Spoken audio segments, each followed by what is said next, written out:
আফজাল সাহেবের মুখে এমন কথা শুনে যেন সবার মাথায় আকাশ ভেঙে পড়ার মতো অবস্থা। সবাই হা হয়ে তাকিয়ে আছে বাপ ছেলের দিকে। বিশেষ করে মায়া আর তার বাবার যেন পায়ের নিচ থেকে পুরোপুরি মাটি সরে গেছে। তারা যেন সাপের 5 পা দেখেছে তার মতো করে চমকে আছে। আমি চুপচাপ মাটির দিকে তাকিয়ে দাঁড়িয়ে আছি। আমার পরিচয় পেয়ে কলেজের প্রিন্সিপাল জোরে চেঁচিয়ে উঠল, কি, আকাশ মাহমুদ আপনার ছেলে? হ্যাঁ, আকাশ মাহমুদ আমার একমাত্র পুত্র সন্তান। স্যার বিশ্বাস করেন, আমি যেন নিজের কানকেই বিশ্বাস করতে পারছি না আপনার কথাগুলো। এই ছেলে কলেজে একদম সাদাসিধা হয়ে চলতো, সেই ছেলে কিনা শহরের টপ বিজনেসম্যানের ছেলে। সেটা আপনি না কারোর এই বিশ্বাস হবে না, কারণ তাকে আমি বলেছিলাম যে সে কোনোদিন মানুষ হতে পারবে না, তাই সে সমস্ত কিছু ছেড়ে দিয়ে চলে আসে। আর আমারও তো বিশ্বাস হয়নি যে আমার ছেলে এমন নির্মমভাবে চলাফেরা করবে। আর আমারও তো বিশ্বাস হয়নি যে আমার ছেলে এমন নিম্নভাবে চলাফেরা করবে। গতকাল যখন একজন এসে ওর খবর দেয়, তখন আমি খোঁজ লাগাই ওর। পরে তারাও একই কথা বলে। তারপর আমিও বিশ্বাস করতে বাধ্য হয়েছি। স্যার সত্যি আজ নিজেকে কলেজের প্রিন্সিপাল মনে হচ্ছে, কারণ এমন একটা বিনয়ী ছেলেকে কলেজে অ্যাডমিশন দিয়েছি যে কিনা শহরের নামকরা বিজনেসম্যানের ছেলে হয়েও কোনো বড়াই করেনি। আচ্ছা ছাড়ুন এখন এসব কথা। এখন তো জানলেন যে সে কার ছেলে। আশা করব আজকের পর আর আমার ছেলের এই কলেজে কোনো অসুবিধা হবে না। একদম হবে না স্যার, আজকের পর আমি নিজেই ওর ন্যাংরামি করব, তার ভালো মন্দের সমস্ত কিছুই আমি দেখাশোনা করব। স্যার আর বাবার কথা শুনে ভিতরটা রাগে ফেটে যাচ্ছে। কারণ আমি তো এসব চাইনি। আমি চেয়েছি সাধারণ জীবনযাপন করতে, যেখানে কোনো বড়াই থাকবে না। কিন্তু আমার বাবা তা হতে দিল না। মাথায় পুরো রক্ত চটে আছে, তাও চুপচাপ রইলাম। কারণ এখন কিছু বললেই সেটা হাঙ্গামায় পরিণত হবে, তাই চুপচাপ থাকাই ভালো। কিন্তু একটা জিনিস লক্ষ্য করলাম, মায়া বারবার আমার দিকে চোখ পাকিয়ে তাকাচ্ছে। আর অহংকার হয়তো ধুলোয় মিশে গিয়েছে এত সময়ে। এদিকে মায়ার ভেতরে যেন জ্বলে পুড়ে যাচ্ছে। ভেতরটা ধূপধাপ করে কাঁপছে তার। সে যেন আফজাল সাহেবের কথা নিজের কানকেই বিশ্বাস করাতে পারছে না। হায় আল্লাহ, এতদিন কতই না বাহাদুরি দেখেছি ছেলের সাথে, কতই না অহংকার করেছি তার সামনে। যেখানে সামান্য একটা অসির মেয়ে হয়ে এত ভাবমূর্তি চলাফেরা করতাম, সেখানে তার বাহাদুরি আর ভাবমূর্তি কেমন নেওয়ার কথা ছিল। যেখানে আমি বাবার বাহাদুরি দেখাতাম, সেখানে তার কেমন বাহাদুরি দেখানোর কথা ছিল। ছেলেটার সাথে করা আচরণগুলো ভাবতেই কেমন যেন কেঁদে উঠল ভিতরটা। চোখ দিয়ে টুপটাপ করে পানি ঝরছে। এমন কষ্ট হচ্ছে ভিতরে যা বলে বোঝানোর মতো নয়। ছেলেটার সাথে এত অন্যায় করার পরেও সে কোনোদিন বড়াই করেনি। যেখানে সে চাইলেই আমায় পায়ের নিচে রেখে পিষে ফেলতে পারত। এমন একটা সাদাসিধা ছেলের সাথে আমি এমন অসৎ আচরণ করে ফেললাম। এমন একটা নরম মানুষের মনে আমি কষ্ট দিয়ে ফেললাম। ও আল্লাহ, এখন আমি কোথায় যাব? আমি তো তাকে ছোট লোক বলে ছেড়ে দিয়েছি, সেখানে সে তো আমায় মালিকের রূপ নিল। না, ওর কাছে যে করেই হোক মাপ চাইব আমি। অন্যদিকে প্রিন্সিপাল স্যার আকাশের বাবাকে অনুরোধ করে অতিথি কক্ষে যাওয়ার জন্য। স্যার আপনি প্লিজ অতিথি কক্ষে এসে এসির নিচে বসুন। হ্যাঁ চলুন। আকাশ, বাবা তুই থাক, আমি তো স্যারের সাথে একটু কথা বলে আসি। ওকে। আব্বুর বডিগার্ডগুলো তিনার সাথে কলেজের অতিথি কক্ষে চলে গেল। এদিকে কলেজের সবাই আমার দিকে ঢ্যাপ ঢ্যাপ করে তাকিয়ে আছে। পাশেই রাফি দাঁড়িয়েছিল। সে আমার থেকে কয়েক হাত দূরে সরে চলে গেল। এই রাফি, কি হয়েছে তোমার? আকাশ, তুমি এত বড় মাপের একজন মানুষের সন্তান, তোমার সাথে কি করে দাঁড়িয়ে থাকি বলতো? রাফির কথা শুনে মেজাজ খারাপ হয়ে গেল, তাই সোজা গিয়ে রাফির হাত চেপে ধরে এক কণায় নিয়ে গেলাম আর বললাম, রাফি কি সমস্যা কি তোমার? আকাশ, তুমি অনেক বড় মাপের লোক, তোমার সাথে আমার যায় না, তাই দূরত্ব বজায় রেখেছি। রাফি, ঠাটিয়ে থাপ্পড় লাগিয়ে দেবো বলে দিলাম। কিসব উল্টোপাল্টা বলছো? হ্যাঁ, আমি কোনোদিনও তোমাদের সামনে ওসব নিয়ে বড়াই করেছি? হ্যাঁ, যদি আমার ওসব নিয়ে এত মাথা ব্যথা থাকতো তাহলে আলিশানভাবেই চলাফেরা করতাম আর তোমাদের থেকে দূরত্ব বজায় রাখতাম। কিন্তু আমি তা করিনি, কারণ আমার এমনই থাকতে ভালো লাগে। আকাশ সত্যিই মানুষের মতন মানুষ তুমি। আজকের পর যেন ওসব কথা আর না শুনি। আচ্ছা, আর কিছু বলবো না। রাফির সাথে কথা বলছিলাম, পিছন থেকে নাদিয়া এসে আমায় চিমটি কাটল। শেষমেশ নিজের পরিচয় আর লুকিয়ে রাখতে পারলি না তুই। বল, কোন শয়তান যে বাবাকে আমার খবর দিয়েছে আল্লাহই জানে। হয়েছে, থাক, এখন আর তেজ দেখিয়ে কোনো ফায়দা নেই, কারণ যা হবার তা হয়ে গেছে। হ্যাঁ সেটাই। আচ্ছা আকাশ, চল ক্যান্টিনে যাই, কারণ আজ তো ক্লাস হওয়ার কোনো নামগন্ধই দেখছি না। হ্যাঁ চল। রাফি আমি নাদিয়া মিলে ক্যান্টিনে চলে আসলাম। এসে বসে বসে কফি খাচ্ছি। ঠিক সেই সময় মায়ার পুরো গ্যাং ক্যান্টিনে আসলো। এদের সাথে রিমা নামক মেয়েটাও আছে, যে কিনা আমায় রুমে নিয়ে গিয়ে মেরেছিল। সে এসে আমার সামনে দাঁড়িয়ে আছে। তখন বললাম, কি কিছু বলবেন? আকাশ, আসলে সরি, ওই দিন না জেনে তোমার সাথে ওই রকম আচরণ করেছি। এটা আমার মোটেও উচিত হয়নি। হয়েছে জান, আমি কিছু মনে করিনি। আর কি কিছু বলার আছে? আকাশ, আমি চাই তোমার সাথে ফ্রেন্ডশিপ করতে। সেটা লেবেল দেখে করুন। বস্তির ছেলে বলে রুমে নিয়ে গিয়ে গায়ে হাত তুলেছিলেন। সেসব কথা কিন্তু বেশি আগের নয়। সব মুহূর্তের মধ্যেই হঠাৎ কি হয়ে গেল? আকাশ, আমি সত্যিই ভুল করে ফেলেছি। আমি জানতাম না যে আমি যার সাথে এমন ব্যবহার করছি সে আসলে অনেক বড় মাপের একজন। আমি আমার কৃতকর্মের জন্য ক্ষমা প্রার্থী। প্লিজ আমাকে তোমাদের বন্ধুত্বের মধ্যে সামিল করে নাও। ক্ষমা করা যায়, বাট বন্ধু বানানো ইম্পসিবল। কারণ সেই কোয়ালিটি আপনাদের মাঝে নেই। সো প্লিজ এই টপিক নিয়ে আর কথা বলবেন না। আকাশের কথা শুনে রিমা মন খারাপ করে চলে গেল। রিমা চলে না যেতেই মায়া এসে হাজির। সে এসে একদম ঝাপটে পড়ে আকাশের পায়ের মধ্যে। এই এই কি করছেন কি? আকাশ, প্লিজ তোমার দুটো পায়ে ধরি, প্লিজ তুমি আমায় মাফ করে দাও। এই কি বলছেন কি এসব? আপনার কি মাথা টাথা খারাপ হয়ে গেল নাকি? হ্যাঁ, আপনি একজন বস্তির ছেলের পা ধরে মাপ চাইছেন? আকাশ, আমি অনেক বড় ভুল করে ফেলেছি, প্লিজ তুমি আমায় মাফ করে দাও। আর তুমি কোনো বস্তির ছেলে না, তুমি অনেক বড় মাপের একজন মানুষ। বুঝতে পেরেছেন, এটাই অনেক। এবার প্লিজ এখান থেকে যান। আকাশ, প্লিজ মাফ করে দাও না, আমি তোমার পা ধরে ক্ষমা চাইছি। আমার তোমাকে চাই, আমি সত্যি আমার ভুল বুঝতে পেরেছি। হাসি আসছে খুব আমার। আমি ওই দিনটার কথা এখনো ভুলিনি, যেদিন আমি অসুস্থ শরীর নিয়ে আপনার কাছে ভালোবাসা ভিক্ষা চেয়েছিলাম, আর আপনি তার বদলে আমায় সবার সামনে জুতোর বাড়ি মেরেছেন। শুধু তাই নয়, ছেলে পেলে এনেও আমায় মেরেছেন। সেই দিনের স্মৃতিগুলো আমার মনে কাটার মতো বেঁধে আছে। সো আপনার সাথে আমার ওসবের জড়াবার কোনো ইচ্ছে নেই। প্লিজ আপনি চলে যান এখান থেকে। না, আমি এখান থেকে যাব না, আর তোমার পাও ছাড়বো না যতক্ষণ না তুমি আমায় বুকে না টেনে নেবে। মায়ার কথা শুনে এবার নাদিয়ার রাগ উঠে গেল। সে উঠে এসে পেছন থেকে এক টান দিয়ে মায়াকে আকাশের কাছ থেকে সরিয়ে দিল।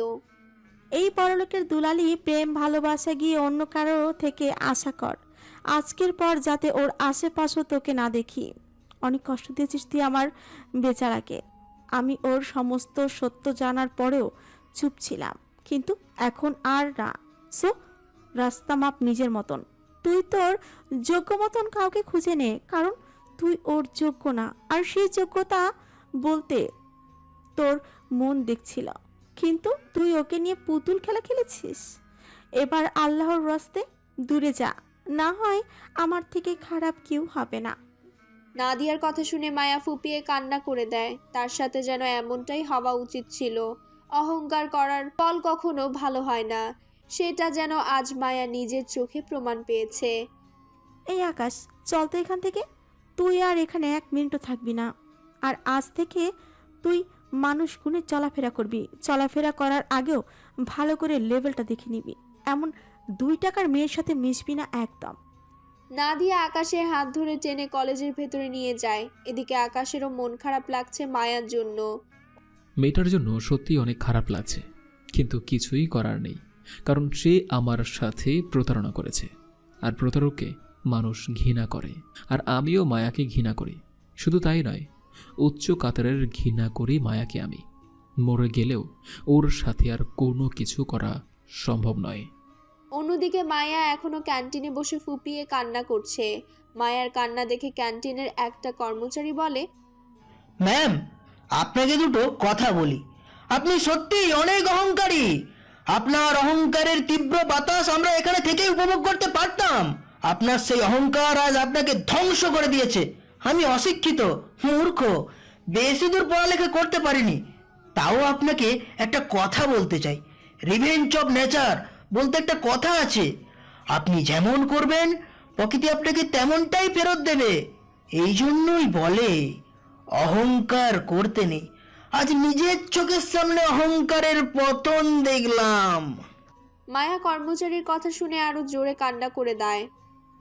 না, আমি অনেক বড় অন্যায় করে ফেলেছি আকাশের সাথে। আমার যে করেই হোক আকাশকে চাই। দরকার হয় আমি তার জন্য নিজেকে শেষ করে দিতেও রাজি।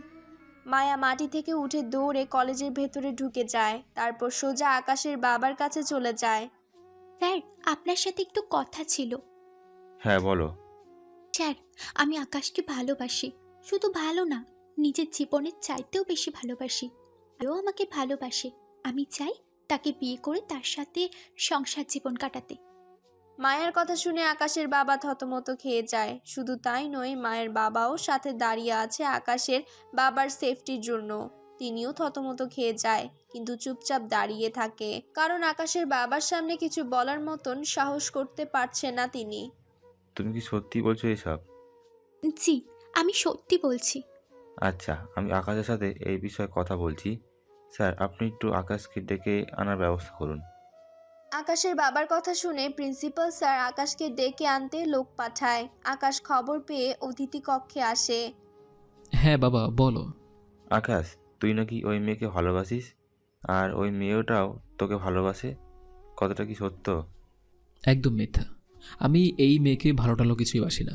সো বাবা, তুমি এসব কানে দিও না। না স্যার, সে মিথ্যে বলছে। আমি জানি সে আমায় ভালোবাসে। মায়া কথা বলছে আর কান্না করছে। মা, আমায় ক্ষমা করো। আমি তোমার কথা বিশ্বাস করতে পারলাম না, কারণ আমার ছেলে আমার জন্য সবসময় সঠিক। আর তাছাড়া তোমার কথা যদি সত্যিও হয়ে থাকে, তাহলেও আমার কিছু করার নেই, কারণ তার জীবনবন্দির সাথে তোমার জীবনবন্দির মিল পাচ্ছি না। তো মা, ক্ষমা করো আমায়। আর প্রিন্সিপাল স্যার, চললাম এবার। আমার ছেলে খেয়াল রাখবেন। জি স্যার, অবশ্যই। আকাশের বাবা উঠে চলে গেল। এদিকে মায়া সজোরে চেঁচিয়ে কান্না করছে। আকাশের বাবা রুম ক্রস করতেই মায়া প্রিন্সিপালের সামনে আকাশকে জড়িয়ে ধরে ফেলে। এই আকাশ, প্লিজ অমন করিও না। আমি আমার ভুলের জন্য তোমার কাছে মাপ চাইছি। প্লিজ তুমি আমাকে এভাবে ফিরিয়ে দিও না।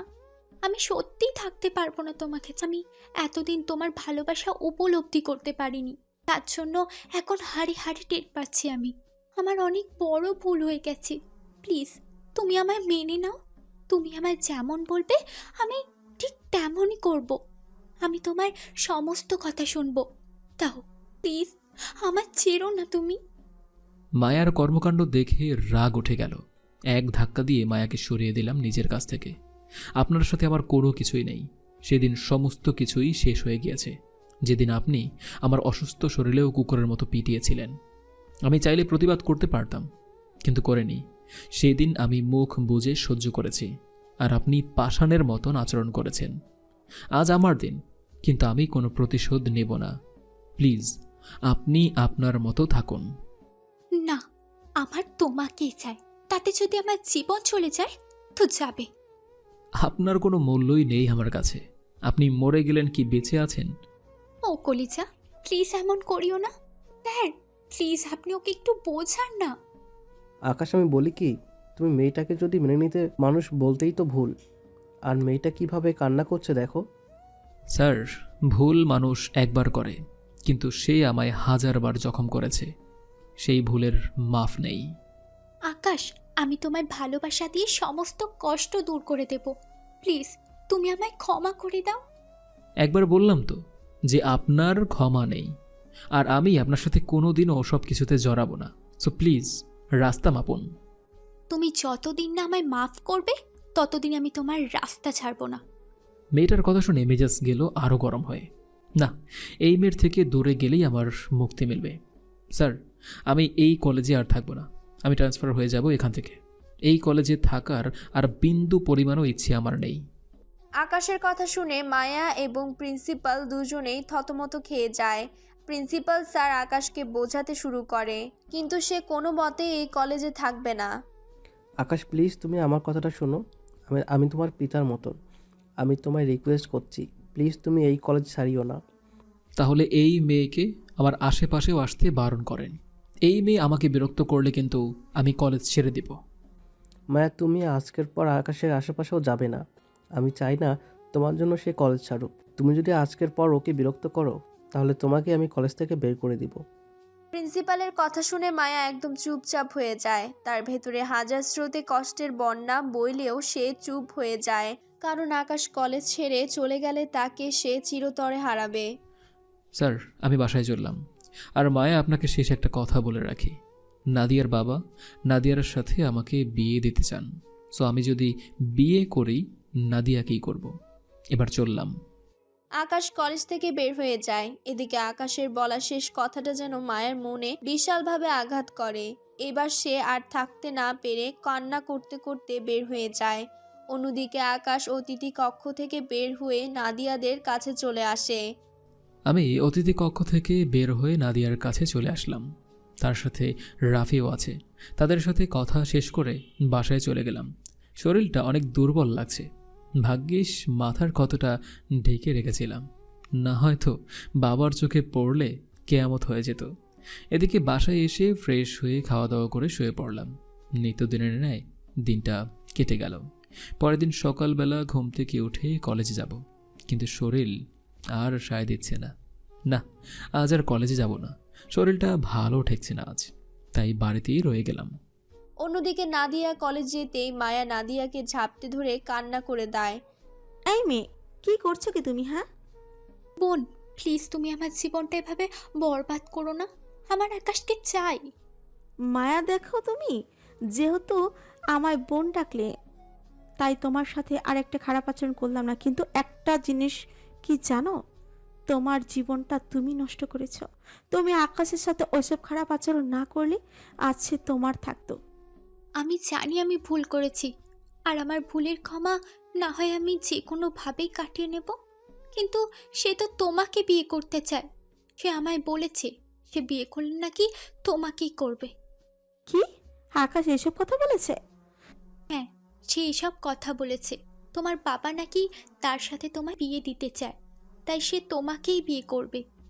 মায়া, আকাশ যদি সত্যিটা এমন বলে থাকে, তাহলে তুমি চিরতরে ওর থেকে সরে যাও। কারণ আমিও মনে মনে তাকেই ভালোবাসি, কিন্তু বন্ধুত্ব নষ্ট হওয়ার ভয়ে কখনো তাকে মনের কথা বলতে পারিনি। সো প্লিজ ওর থেকে দূরে থাকো। নাদিয়া, কলিজার বোন আমার, প্লিজ তুমি এমনটা করিও না। মায়া, আমি কোনো কিছু করছি না। সে যদি তোমায় মেনে নেয়, তাহলে আমি তোমাদের মাঝেও আসবো না। কিন্তু আমার ভালোবাসা যখন সেধে আমার কাছে এসেছে, তখন তা আমি হাতছাড়া করবো না। সো প্লিজ নিজের মতন থাকো, আর আমাকে আমার মতন থাকতে দাও। নাদিয়ার কথা শুনে বুকের ভেতরটা খলখল করছে মায়ার। তার যেন মরে যেতে ইচ্ছে করছে এখন। সে যেন কোনো মতেই নাদিয়াকে মেনে নিতে পারছে না আকাশের পাশে। আজ তার ভেতরে আর্তনাদ যেন কেউ শুনতে পারছে না। তার অহংকারী বান্ধবীগুলাও তার সঙ্গতা ছেড়ে দিয়েছে। সে উঠে কলেজ থেকে একটু দূরে একটা পুকুর আছে সেখানে চলে যায়। সেখানে গিয়ে ইচ্ছা মতো কাঁদতে শুরু করে। অন্যদিকে আকাশ অসুস্থ শরীর নিয়ে শুয়ে আছে। তখনই তার কাছে একটা ফোন আসে। সে নাম্বারটা চেক করে দেখে যে সেটা তার বাবার বডিগার্ডের নাম্বার, যার সাথে তার বরাবরের মতোই কন্ট্যাক্ট রয়েছে। হ্যাঁ নাদিম ভাই, বলেন। ভাই, আপনি তাড়াতাড়ি হসপিটালে আসেন। স্যারের উপরে ক্রিমিনাল গ্যাংয়ের ছেলেপেলেরা হামলা করেছে। স্যার অফিসে যাওয়ার সময় অনেক ছেলেপেলে একত্রে স্যারের গাড়ি অ্যাটাক আর গাড়ি ভাঙচুর করতে আরম্ভ করে, যার দরুন স্যারের মাথায় অনেক চোট লেগেছে। ডাক্তার বলেছে আশঙ্কাজনক, ওনার যে কোনো সময় বিপদ ঘটতে পারে। নাদিম ভাইয়ের কথা শুনে ভেতরটা যেন মোচড় দিয়ে উঠল। হে আল্লাহ, কি শুনলাম এসব! খোদার কসম, আমার বাবার যদি কিছু হয় তাহলে এক একটাকে খুঁজে বের করে 70 হাত মাটির নিচে দাফন করে দেব। আকাশ মাহমুদ কি, সেটা এখনও কারোর চোখে পড়ে নাই। যেদিন পড়বে সেদিন পালাবার মতো জায়গাও খুঁজে পাবে না কেউ। তারপর যেভাবেই হোক হসপিটাল উদ্দেশ্যে রওনা হয়ে গেলাম। হসপিটালে গিয়ে পৌঁছাতেই দেখি নাদিয়া সেখানে। নাদিয়াকে দেখেই যেন 1000 ভোল্টের একটা শট খেলাম। হসপিটালে গিয়ে পৌঁছাতেই দেখি নাদিয়া সেখানে। নাদিয়াকে দেখেই যেন 1000 ভোল্টের একটা শট খেলাম। নাদিয়া, তুই এখানে কি করে? আর তুই না কলেজে ছিলি? আরে একটু আগেই আসলাম বাবা। একটু আগে আমায় ফোন করে তাড়াতাড়ি বলল কলেজ থেকে বের হয়ে গেটের সামনে দাঁড়াতে। তারপর আমি কলেজ থেকে বের হয়ে গেটের সামনে দাঁড়াই, আর ওনারা আমার সাথে করে এখানে নিয়ে আসে। বলে নাকি তোর বাবার উপরে হামলা হয়েছে। আর আমি আসার আগেই অনেক কয়টা ফোনও দিয়েছি তোকে, কিন্তু তুই ফোন রিসিভ করিসনি। কি বলিস? তুই আমায় ফোন দিয়েছিস? দাঁড়া দেখি তো আগে। পকেট থেকে ফোনটা বের করে দেখি সত্যি নাদিয়া আমাকে অনেকগুলো ফোন দিয়েছিল, কিন্তু আমি তাড়াহুড়োয় আর খেয়াল করতে পারিনি। আচ্ছা ছাড় এসব কথা, আগে বাবার কাছে গিয়ে দেখি কি অবস্থা। বাবাকে নাকি ইমার্জেন্সি রুমে রাখা হয়েছে। আমার যেন পুরো দুনিয়াদারি ভো ভো করে ঘুরছে। এমার্জেন্সির সামনে যেতেই দেখি মা আর ছোট বোন বসে বসে কান্না করে দিল। আকাশ, তোর বাবার এমন ক্ষতিটা কি করলো রে? তোর বাবা কার এমন কি ক্ষতি করেছে যে তারা এভাবে হামলা করলো? মা, তুমি টেনশন করো না, বাবা ঠিক হয়ে যাবেন। আর যারা এমন কাজ করেছে তাদের কিয়ামত আমি ঘটিয়ে ছাড়ব। তোমার ছেলে ভালো হয়েছে, আর এটা দেখে নিজের পরিবারের ওপর আঘাত সে সহ্য করবে না, সে তার কড়া জবাব দিবে। ওদের কাউকে ছাড়বি না তুই? না মা, ওদের কাউকে আমি ছাড়ব না। মা আর ছোট বোনকে কোনো মতে শান্ত করলাম। অন্যদিকে বাবার এই নিউজ শুনে মিডিয়ার লোকজন এবং নামি দামি নেতারা ছুটে এসেছে দেখার জন্য। সবাই হতাশ বাবাকে নিয়ে। কিছু সময় পর ডক্টর জানালো যে বাবা ডেঞ্জারাসের বাইরে আছে। ডক্টরের কথায় সবার প্রাণ ফিরে আসলো। মা তো খুশিতে জায়নামাজেই বসে পড়ল। সবার মনেই খুশির জোয়ার, কিন্তু আমার ভিতরে আগুন জ্বলছে। কে করেছে বাবার সাথে এমন ধারা কাজ? তাদের পেলে সত্যি কিয়ামত ঘটিয়ে দেব। না, খোঁজ নেওয়া দরকার ক্রিমিনাল গ্যাংয়ের। এই নাদিয়া, শোন তো। হ্যাঁ বল। তুই এদিকের একটু খেয়াল রাখ, আমি একটু কাজে বের হব। আচ্ছা। নাদিয়াকে দায়িত্ব দিয়ে আমি বের হয়ে গেলাম ক্রিমিনাল গ্যাংয়ের খোঁজ করতে। অন্যদিকে মায়া তো পুরো পাগল হয়ে যাচ্ছে আকাশকে কলেজে না দেখতে পেয়ে। কয়েকদিন হয়ে গেল কিন্তু সে আকাশকে কলেজে দেখছে না। আবার সেই নাদিয়া নামের মেয়েটাও নাই। সে এসে রাফিকে ধরে। এই রাফি, আকাশ কোথায়? আর ওই নাদিয়া নামের মেয়েটাকেও দেখছি না কলেজে। আকাশ আর নাদিয়া আকাশের বাড়ি গেছে বিশেষ এক কাজে। রাফির এমন কথা শুনে মায়ার কলিজা যেন এবার পুরোপুরি শুকিয়ে গেছে। ওরা দুজন মিলে বাড়ি গিয়েছে, তাও আবার বিশেষ কাজে? না, হয়তো ওরা দুজন কোনো অঘটন ঘটাবে। ওরা হয়তো বিয়ে করে নেবে। না, এটা হতে পারে না। আমার আকাশ আমি বাদে অন্য কাউকে বিয়ে করতে পারে না, তা আমি হতেই দেব না।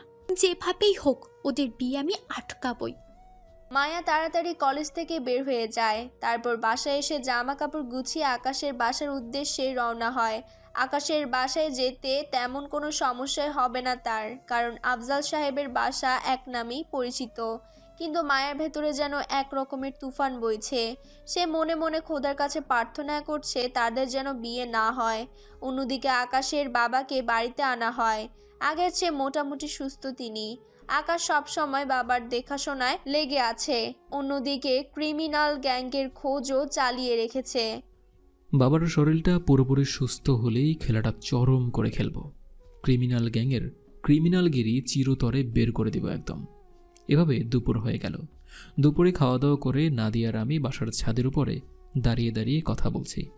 নাদিয়ার আর বাড়িতে যায়নি, কারণ বাবার অবস্থা দেখে নাদিয়ার মা বাবা এবং নাদিয়া সহ এখানেই রয়ে গিয়েছে। তাদের সাথে একটা ভালো সম্পর্ক আছে আমাদের অনেক আগে থেকেই, তাই তারা রয়ে গিয়েছে।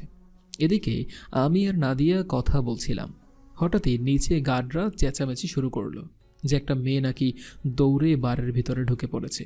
আমি আর নাদিয়া তাড়াতাড়ি করে ছাদ থেকে নিচে নেমে গেলাম। নিচে গিয়ে দেখি মায়া আমার বাসায়। সে এসে আমার বাসা পুরো মাথায় উঠিয়ে ফেলেছে। এই যে আপনি এখানে কি করছেন? হ্যাঁ, তোমাদের বিয়ে আটকাতে এসেছি। মানে কি?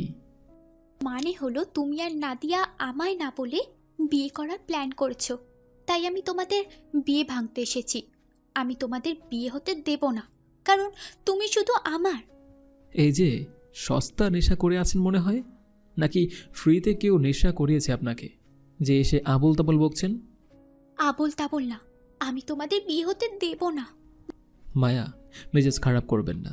ভালোই ভালোই বলছি, এখান থেকে চলে যান, না হয় খারাপ কিছু ঘটবে। না, আমি যাব না। তোমার যা করার তুমি তাই করো। মায়ার কথা শুনে রাগ উঠে গেল। গিয়ে সোজা ওর হাত ধরে টেনে একদম বাড়ির বাইরে বের করে দিলাম এবং তাকে বের করে দিয়ে দরজাটা লক করে দিলাম। কিন্তু সে সজোরে দরজা ধাক্কাচ্ছে। এদিকে মা এসে জিজ্ঞেস করছে, কি হয়েছে আকাশ? কে এমন দরজা ধাক্কাচ্ছে? মা, এক পাগল। তুমি ছাড়ো তো ওসব কথা। আচ্ছা দেখি কেন এসেছে সে, আর পাগল হলে দুটো করে খাওয়ার খাইয়ে দিব।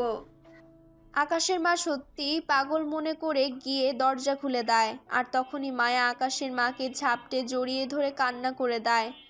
আন্টি প্লিজ, আপনি আর নাদিয়ার, আন্টি প্লিজ, নাদিয়া আর আকাশের বিয়ে দেবেন না আপনি। আমি আকাশকে অনেক ভালোবাসি। ওর অন্য কারোর সাথে বিয়ে হলে আমি মরেই যাব। আকাশের আম্মু তো পুরাই অবাক। এ মেয়ে, কী সব বলছো তুমি? কার বিয়ে হচ্ছে এখানে? আমার তো কিচ্ছুই মাথায় খেলছে না। নাদিয়া আর আকাশের কি বিয়ে হচ্ছে না? না, কারোরই তো বিয়ে হচ্ছে না। আর ওরা তো বাবার অসুখের জন্য বাড়ি এসেছে। কি সত্যি? মিথ্যা বলার কি আছে? আকাশের আম্মুর কথা শুনে মায়ার নাগিন ডান্স দিতে ইচ্ছে করছে। যাক, তাহলে শুক্রিয়া। কিন্তু তুমি কে? আমার নাম মায়া। আপনার ছেলে আমাকে ভালোবাসে। আমি আপনার ছেলের ভবিষ্যৎ বউ আর আপনার বৌমা। মায়ার মুখ থেকে এসব শুনে আকাশের আম্মু বেকুব হয়ে যায়, কিন্তু আকাশের চরম রাগ উঠে যায়। সে সোজা গিয়ে মায়ার চুলের মুঠি ধরে টানতে টানতে একদম ঘরের বাহিরে দিয়ে আসে। এই শোন, তোর মতো মেয়ে আমার যোগ্য না, আর আজকের পর যেন তোকে আমার সামনেও আর না দেখি। আর হ্যাঁ, ভালোবাসিস না? যদি সত্যিই ভালোবেসে থাকিস তাহলে আজকের পর আমার সামনেও আসবি না। আর গার্ড, দ্বিতীয়বার যেন এই মেয়ে বাড়িতে আসতে না পারে সেই দিকে খেয়াল রাখবেন সকলেই। জি স্যার। আকাশ মায়াকে ঘর থেকে বের করে দিয়ে বাসায় আসে। কিরে আকাশ, তুই মেয়েটার সাথে অমন করলি কেন? মা, মেয়েটা তোমার ছেলের জীবনের সবচেয়ে বড় কাটা। সে তোমার ছেলেকে পুরো ছন্ন ছাড়া করে দিয়েছিল। এই মেয়ে বিশাল আকৃতির অহংকারী, তাই তাকে শিক্ষা দিলাম ওর মতো মেয়ের কোনো জায়গা নাই এখানে। বাবা, কারোর সাথে এমন করতে নাই, সে যত অন্যায় করুক না কেন। মা, সে শুধু অন্যায় নয়, সে আমার প্রাণটাও কেড়ে নিতে চেয়েছিল। সে আমার সাথে অনেক ভয়ঙ্কর আচরণ করেছে। সেই আচরণ কারোর সাথে করলে মারাই যেত। আমি তো তাও সহ্য করে আছি। আচ্ছা মা, বাদ দাও ওসব কথা। এখন বলো, বাবা কি করছে? তোর বাবাকে শুইয়ে দিয়ে আমি ফ্রেশ হতে যাচ্ছি। আচ্ছা যাও। আম্মু চলে গেল। আমি আর নাদিয়া আবারও ছাদে চলে গেলাম। আকাশ, আমার মনে হয় কি মায়া তোকে সত্যি অনেক ভালোবাসে। সে হয়তো না বুঝে এমন ভুল করে ফেলেছে। নাদিয়া, মায়ার বিষয় নিয়ে আর একটা কথা বললেও তোর সাথে কিন্তু আমি কথা বলা অফ করে দেব। আর শুনে রাখ, একটা কথা বলছি, তোর বাবা চেয়েছিল তোর সাথে যেন আমার বিয়েটা হয়। সো আমি তোর বাবার ইচ্ছাই কিন্তু পূরণ করব।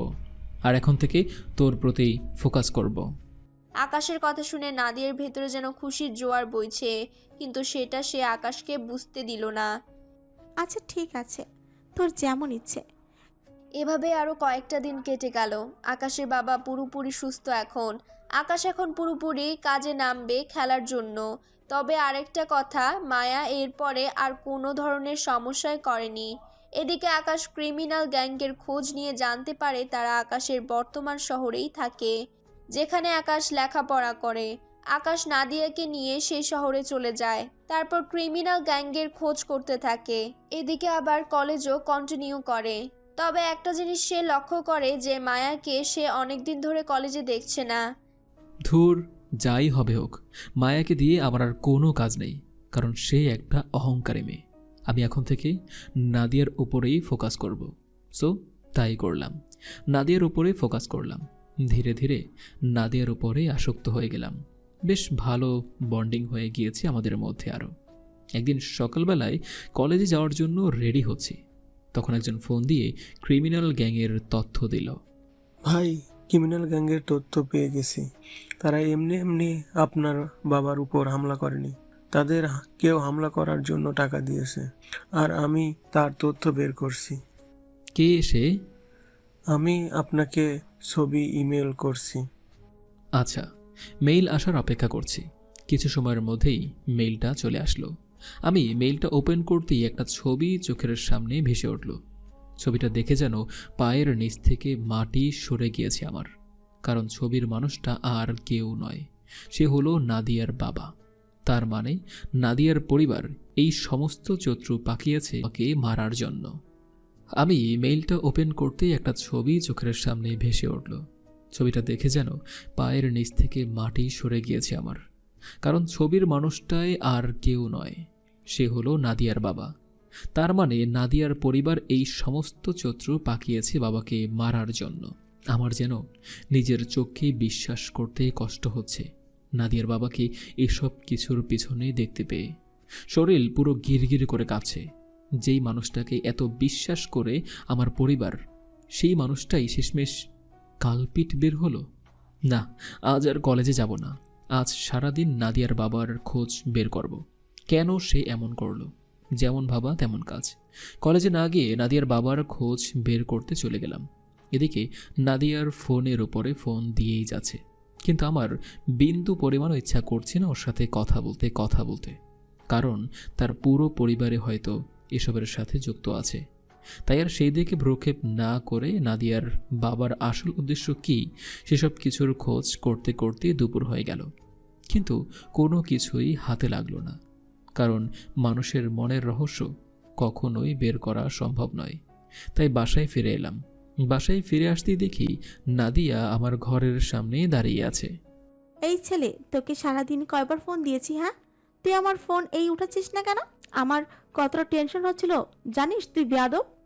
নাদিয়ার কথা শুনে কি বলবো ভেবে পাচ্ছি না, কারণ তাকে তো আমি ইগনোর করেছি, তাই তার টেনশন করাই স্বাভাবিক।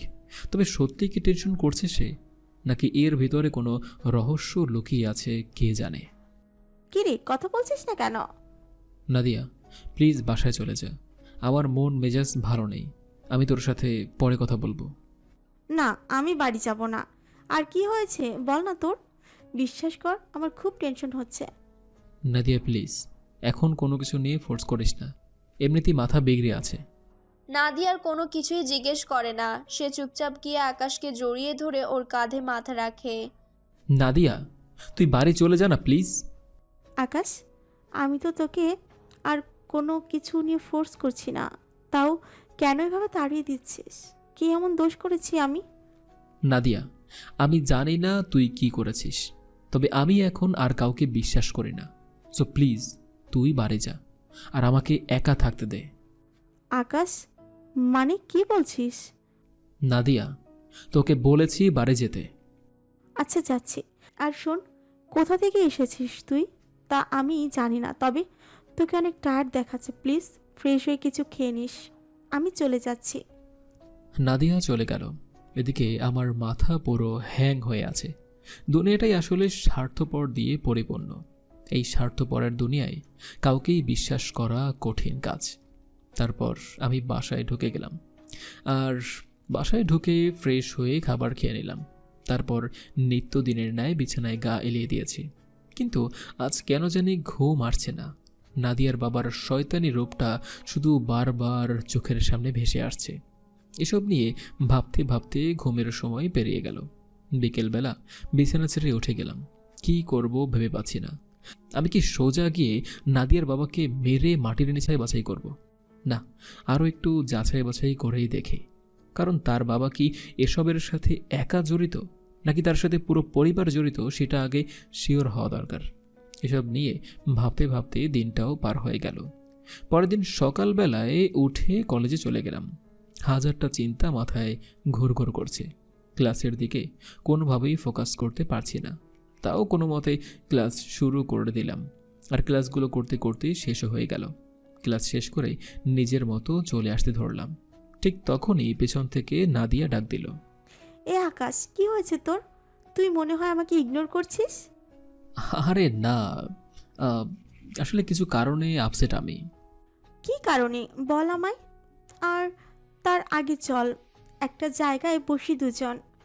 নাদিয়ার আমি একটা জায়গায় গিয়ে বসলাম। হ্যাঁ বল, কি কারণে আপসেট তুই? নাদিয়া, আসলে বাবার উপরে যারা হামলা করেছে তারা নাকি আমাদের খুব কাছের মানুষ, তাই সেটা কে হতে পারে সেসব ভেবেই আপসেট আমি। নাদিয়াকে মিথ্যা বললাম, কারণ তাকে এখন তার বাবার কথা পারবে। আকাশের কথা শুনে নাদিয়া চমকে উঠে, তার যেন গলার পানি শুকিয়ে গেছে পুরো। আকাশ, কাছের মানুষ বলতে কারা? এখন এসব বিষয় নিয়ে আর কোনো কথা বলিস না।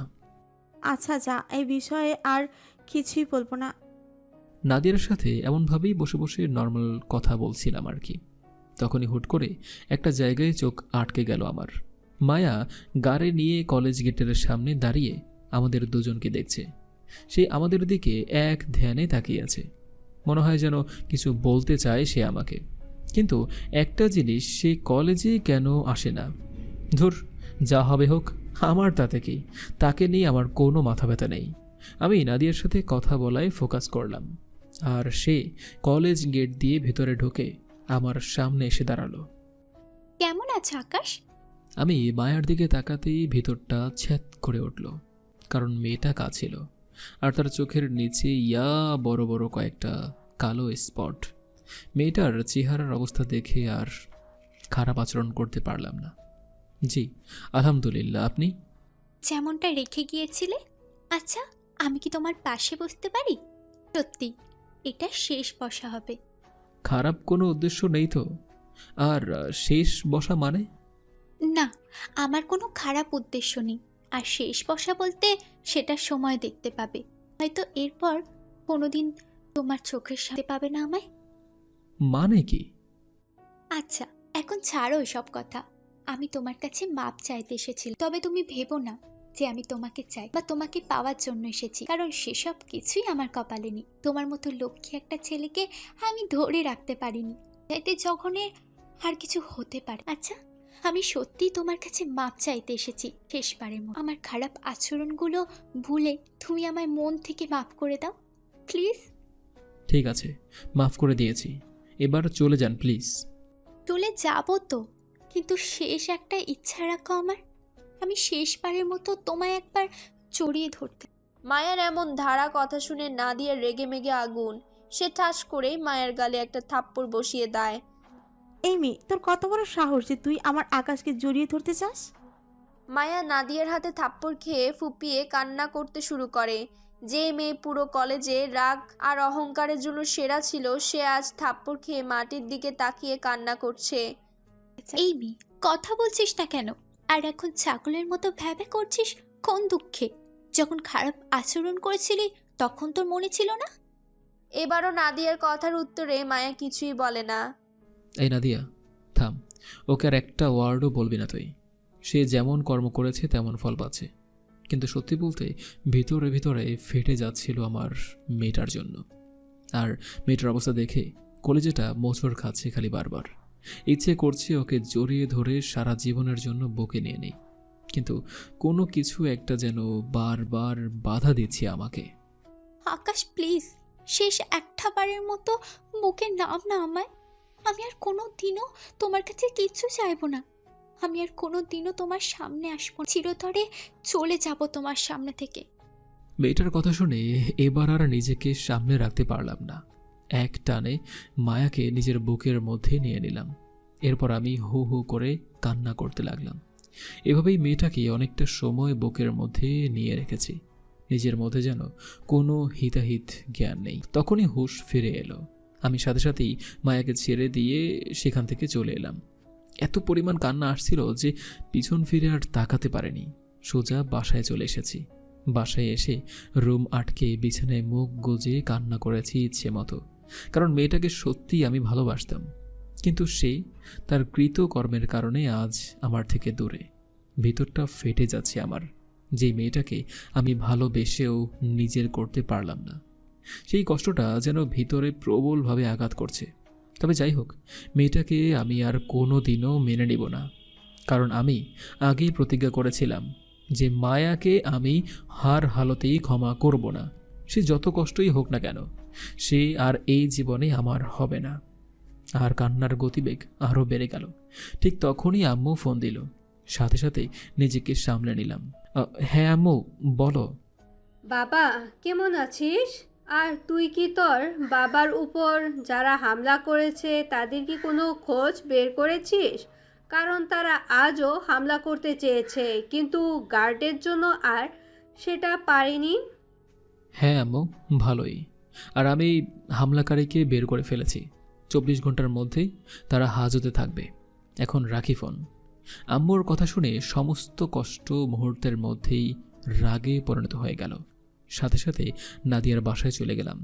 নাদিয়ার বাসায় গিয়ে দেখি নাদিয়ার বাবা সোফায় বসে আছেন। ওনাকে দেখে ঘৃণায় সারা শরীর গিরগির করে কাঁপছে। সাথে সাথেই নাদিয়ার বাবার কলার চেপে ধরলাম আর ওটি বললাম, তুই কোন সাহসে আমার বাবার উপরে হামলা করেছিস? তাহলে তুই জেনেই গেছিস? হ্যাঁ, আমি সবটা জেনে গিয়েছি। তাহলে তোর খেলাও শেষ। তোর বাবার আগে তুই মরবি। আমায় মারার জন্য তোর কলিজা ততটা বড় হয়নি যতটা বড় হলে আমায় মারা যায়।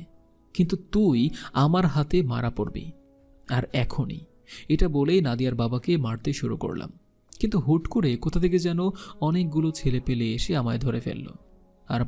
আর পাশের রুম থেকে নাদিয়ার মা বেরিয়ে এলো। এই নাদিয়ার বাবা, কি হয়েছে? মুরগিটা সব জেনে গেছে আমাদের ব্যাপারে, তাই তাকে শেষ করে দিব। এখন ভেবেছিলাম আমাদের মেয়েটাকে তাদের কাছে বিয়ে দিয়ে সব সম্পত্তি আমাদের নামে করে নিব, কিন্তু সেটা তো আর সে হতে দিল না। তাই তার বাবার উপরে হামলা করিয়েছি। এখন সেটাও সে জেনে গেল। তার মানে তোরা সবাই জড়িত এসবের সাথে? হ্যাঁ, তোরা পুরো পরিবার মিলে আমার বাবার সম্পত্তি হাতানোর জন্য এসব ফোন দিয়ে এঁটেছিস। এখনও কি তুই পরিপূর্ণ বুঝতে পারছিস? তোদের কাউকেই আমি ছাড়ব না। পাশ থেকে নাদিয়ার মা বলে উঠল, নাদিয়ার বাবা, বেটাকে শেষ করে দাও, না হয়তো আমাদের সমস্ত প্ল্যান রসাতলে যাবে। হ্যাঁ, বেটাকে তো শেষ করে দিব। এখন তোর বেটাকেও মেরে বালি চাপা দিয়ে দে। নাদিয়ার বাবার কথা অনুযায়ী তারা আমায় মারতে শুরু করলো, কিন্তু তারা জানে না যে তাদের বিপদ তারাই ডেকে আনছে। সবাই আমাকে মারছে, আর পাশ থেকে নাদিয়ার বাবা মা দুজনেই হারছে। সত্যি এদের কাউকেই ছাড়ব না আমি, নাদিয়াকেও না, কারণ নাদিয়াও এসবের পিছনে জড়িত আছে। সবাই আমাকে মারতে মারতে মাটিতে ফেলে দিয়েছে। সব কয়টাকে ধরব, কিন্তু আগে ওদের মনের খায়েশ পূরণ করে নিক আমাকে মেরে। তারা আমায় মারতে মারতে নাক মুখ ফাটিয়ে ফেলেছে। এবার আমার পালা। কোমরে হাত দিয়ে মেশিন দুটো দুই হাতে নিয়ে দাঁড়িয়ে গেলাম। সবাই আমার এই দৃশ্য দেখে জায়গা থ হয়ে দাঁড়িয়ে গেল। এবার পালাবি কোথায় সব কয়টা বলে পৈচাসিক একটা হাসি দিলাম। আজ রক্ত দিয়ে হোলি খেলেই এখান থেকে বিদায় হব। ঠিক তখনই নাদিয়া এসে আমার কোমরে হাত দিয়ে মেশিন দুইটা দুই হাতে নিয়ে দাঁড়িয়ে গেলাম। সবাই আমার এই দৃশ্য দেখে জায়গার মধ্যেই থ হয়ে দাঁড়িয়ে গেল। এবার পালাবি কোথায় সব কয়টা বলে পৈচাসিক একটা হাসি দিলাম। আজ রক্ত দিয়ে হোলি খেলেই এখান থেকে বিদায় হব। ঠিক তখনই নাদিয়া এসে আমার সামনে দাঁড়ায়। নাদিয়া অবশেষে নিজের আসল রূপটা দেখিয়ে দিলেই। নাদিয়া কোনো কথাই শুনে না। সে ভয়ানক দৃষ্টিতে আকাশের দিকে তাকিয়ে আছে। কিরে, কথা বলছিস না কেন? হাতে নাতে ধরা খেয়ে গলার আওয়াজে তালা লেগে গিয়েছে বুঝি? দাঁড়া, তোদের সব কয়টাকে একই দড়িতে লটাইতেছে। আকাশ, তোর যা করার আমার সাথে কর, কিন্তু আমার বাবা মায়ের গায়ে একটা ফুলের টোকাও দিবি না তুই। তোর মতো ছলনাময়ের কথা রাখার জন্য আমার ঠেকা পড়েনি। আমার সাথে চোখ উল্টিয়েছিস তোরা, এবার তোদের সাথে আমি চোখ উল্টাবো। তোদের সব কয়টাকে মেরে একই গর্তে দাফন করে দিব। আকাশ প্লিজ, তুই শান্ত হ। তোর যা ইচ্ছে হয় আমার সাথে কর, আমি তাদেরকে প্রাপ্য শাস্তি দিচ্ছি। কিসের প্রাপ্য? তোদের সাথেই তোদের খেলাও খতম করব। তোর মতন বেঈমান দুনিয়ায় বেঁচে থাকার অধিকার রাখে না। হ্যাঁ ঠিক আছে, আমায় মেরে ফেল, কিন্তু প্লিজ তুই একটু শান্ত হ আর আমাকে 5টা মিনিট তুই একটু সময় দে। কিসের সময় দিব তোকে? কেন সময় চাচ্ছি সেটা তুই নিজের চোখেই দেখতে পাবি। প্লিজ 5টা মিনিট সময় দে আমায়, তারপর না হয় তুই আমাদের সকলকে মেরে ফেলিস। ওকে, ঠিক আছে, যা, তোদেরকে 5 মিনিট সময় দিলাম। মরার আগে এই 5 মিনিট ভালো করে দুনিয়ার রং তামাশাটা একটু দেখে নে, তারপর তোদের সব কয়টাকে আমি মেরে ফেলবো। ওদেরকে 5 মিনিট সময় দিলাম, আর আমি মেশিন দুটো হাতে নিয়ে ওভাবেই দাঁড়িয়ে আছি। অন্যদিকে নাদিয়া এবং তার বাবা মা সহ বাকি আরও যারা ছিল তারা সকলে চুপচাপ দাঁড়িয়ে আছে। নাদিয়া এবং তার বাবা মায়ের সাথে নাদিয়ার বাবার চেলাপেলাদেরও শেষ করার প্ল্যান করেছে আকাশ। 5 মিনিট শেষ হতে আর মাত্র 30 সেকেন্ড বাকি। ঠিক সেই সময় হুড়হুড় করে একগাদা পুলিশ নাদিয়ার বাড়িতে ঢুকে পড়ে। সবাই পুলিশকে দেখতে পেয়ে থরথর করে কাঁপতে শুরু করে। তখনই পুলিশ অফিসার একজন বলে ওঠে, এখানে কে আসামি? স্যার, এই দুজন ব্যক্তি যাহারা আমার বাবা মা, তাদের দুজনকে গ্রেফতার করুন। সবাই নাদিয়ার কথা শুনে অবাক, পুলিশ অফিসারও অবাক। আপনার মাথা ঠিক আছে তো? আপনি নিজের মা বাবাকে আসামি বলছেন? স্যার, আমার মাথা একদম ঠিক আছে। এই দুজন মানুষ আকাশ এবং পলিটিশিয়ান আফজাল সাহেবকে মারার প্ল্যান করে। শুধু তাই নয়, তাদের প্ল্যান ছিল আকাশের সাথে আমাকে বিয়ে দিয়ে তার সমস্ত সম্পত্তি হাতিয়ে নিতে, কিন্তু আকাশ রাজি না হয় এই দুইজন মানুষ আফজাল সাহেবের উপর হামলা করে। সো ওনাদের গ্রেফতার করে নিয়ে যান, আর এমন চার্জ লাগাবেন তাদের উপরে তারা যেন কোনো দিন ওই কালকুঠুরি থেকে বের হতে না পারে। আজ তাদের মতো জঘন্য মা বাবার জন্য আমার প্রিয় মানুষটার কাছে আমার জায়গাটা ছোট হয়ে গিয়েছে। তবে আমার আফসোস নেই, দোষীদের শাস্তি আমি দিতে পেরেছি। আজ যদি আড়ালে দাঁড়িয়ে থেকে আকাশ এবং আমার বাবা মায়ের কথোপকথন শুনতে না পেতাম, তাহলে কোনো দিনও এই জানতে পারতাম না যে আকাশের বাবাকে মারার পেছনে এই দুইটা জঘন্য মানুষের হাত রয়েছে, এবং তাদের অসাধু মতলব সম্পর্কেও জানতে পেতাম না। প্লিজ অফিসার, ওনাদেরকে ধরে নিয়ে যান এবং কঠিন শাস্তি দিবেন ওনাদেরকে। নাদিয়া, মা, তুই আমাদের এত বড় শাস্তি দিতে পারলি? তুই না আমাদের সন্তান?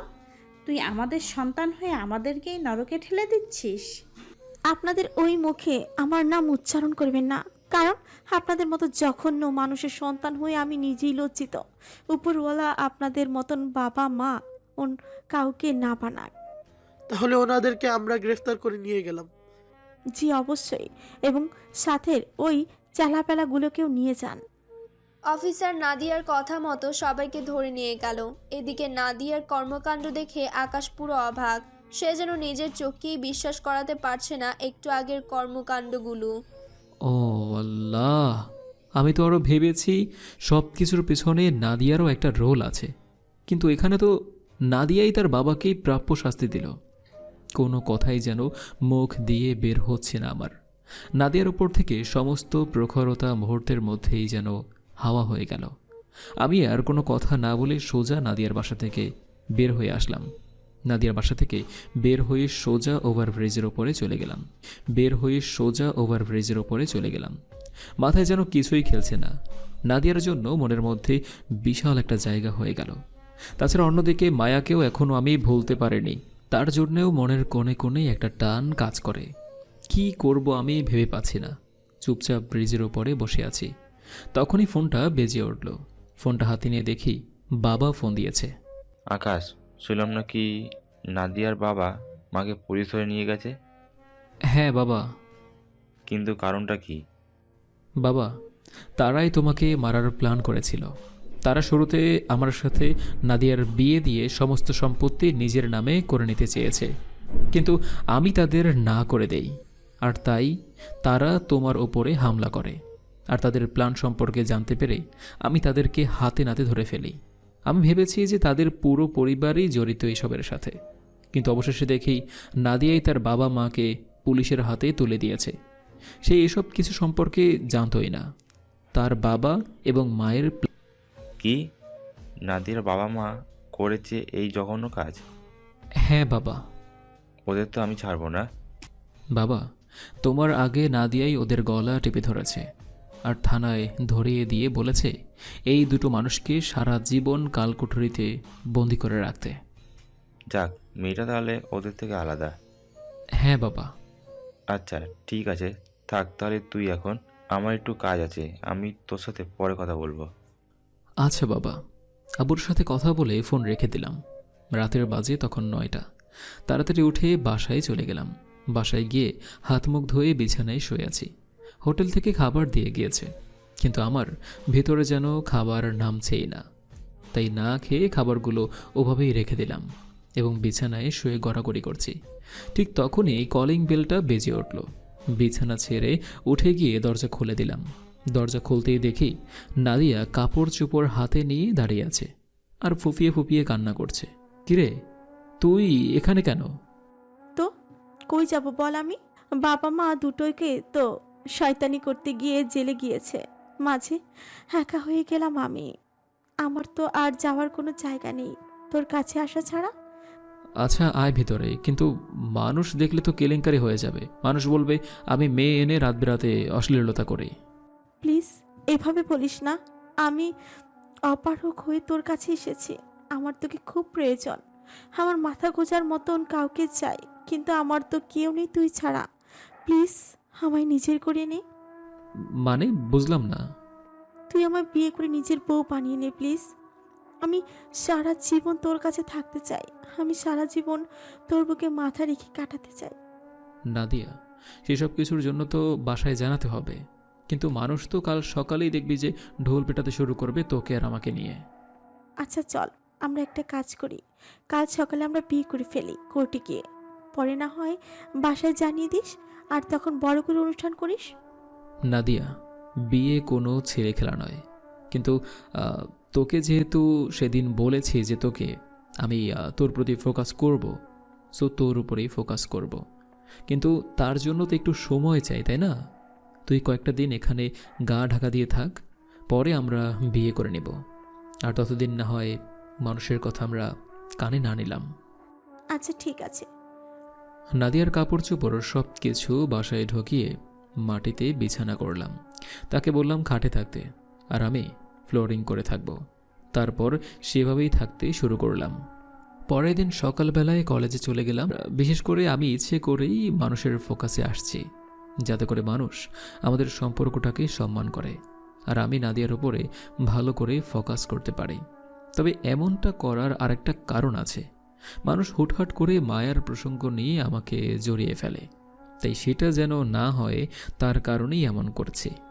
আর দেখতে দেখতে পুরো কলেজে একটা রোল পড়ে গেল যে নাদিয়া আর আমি বিয়ে করতে চলেছি, আর আমিও নাদিয়াকে পেয়ে আলহামদুলিল্লাহ। অন্যদিকে মায়া দিন দিন আরো ভেঙে পড়ছে। তার কানে নাদিয়ার আকাশে বিয়ের খবর পৌঁছাতে সে পাগল পাগল হয়ে যায়। যদিও সে কলেজে আসে না, তবু কথা তো আর থাকে না। কোনো না কোনোভাবে সে জেনেছে তাদের ব্যাপারে। মায়া হু হু করে কান্না করতে শুরু করে। তার যেন পুরো দুনিয়াটাই তিক্ত লাগছে। এই দুনিয়া যেন তার জন্য নয়। সে হুট করে কঠোর একটা সিদ্ধান্ত নিয়ে নেয় যে সে এই জীবন আর রাখবে না। চিরতরে দুনিয়ার মায়া সে ত্যাগ করবে। আকাশ, তুমি চিন্তা করো না। আমি তোমাদের আর পথের কাটা হব না।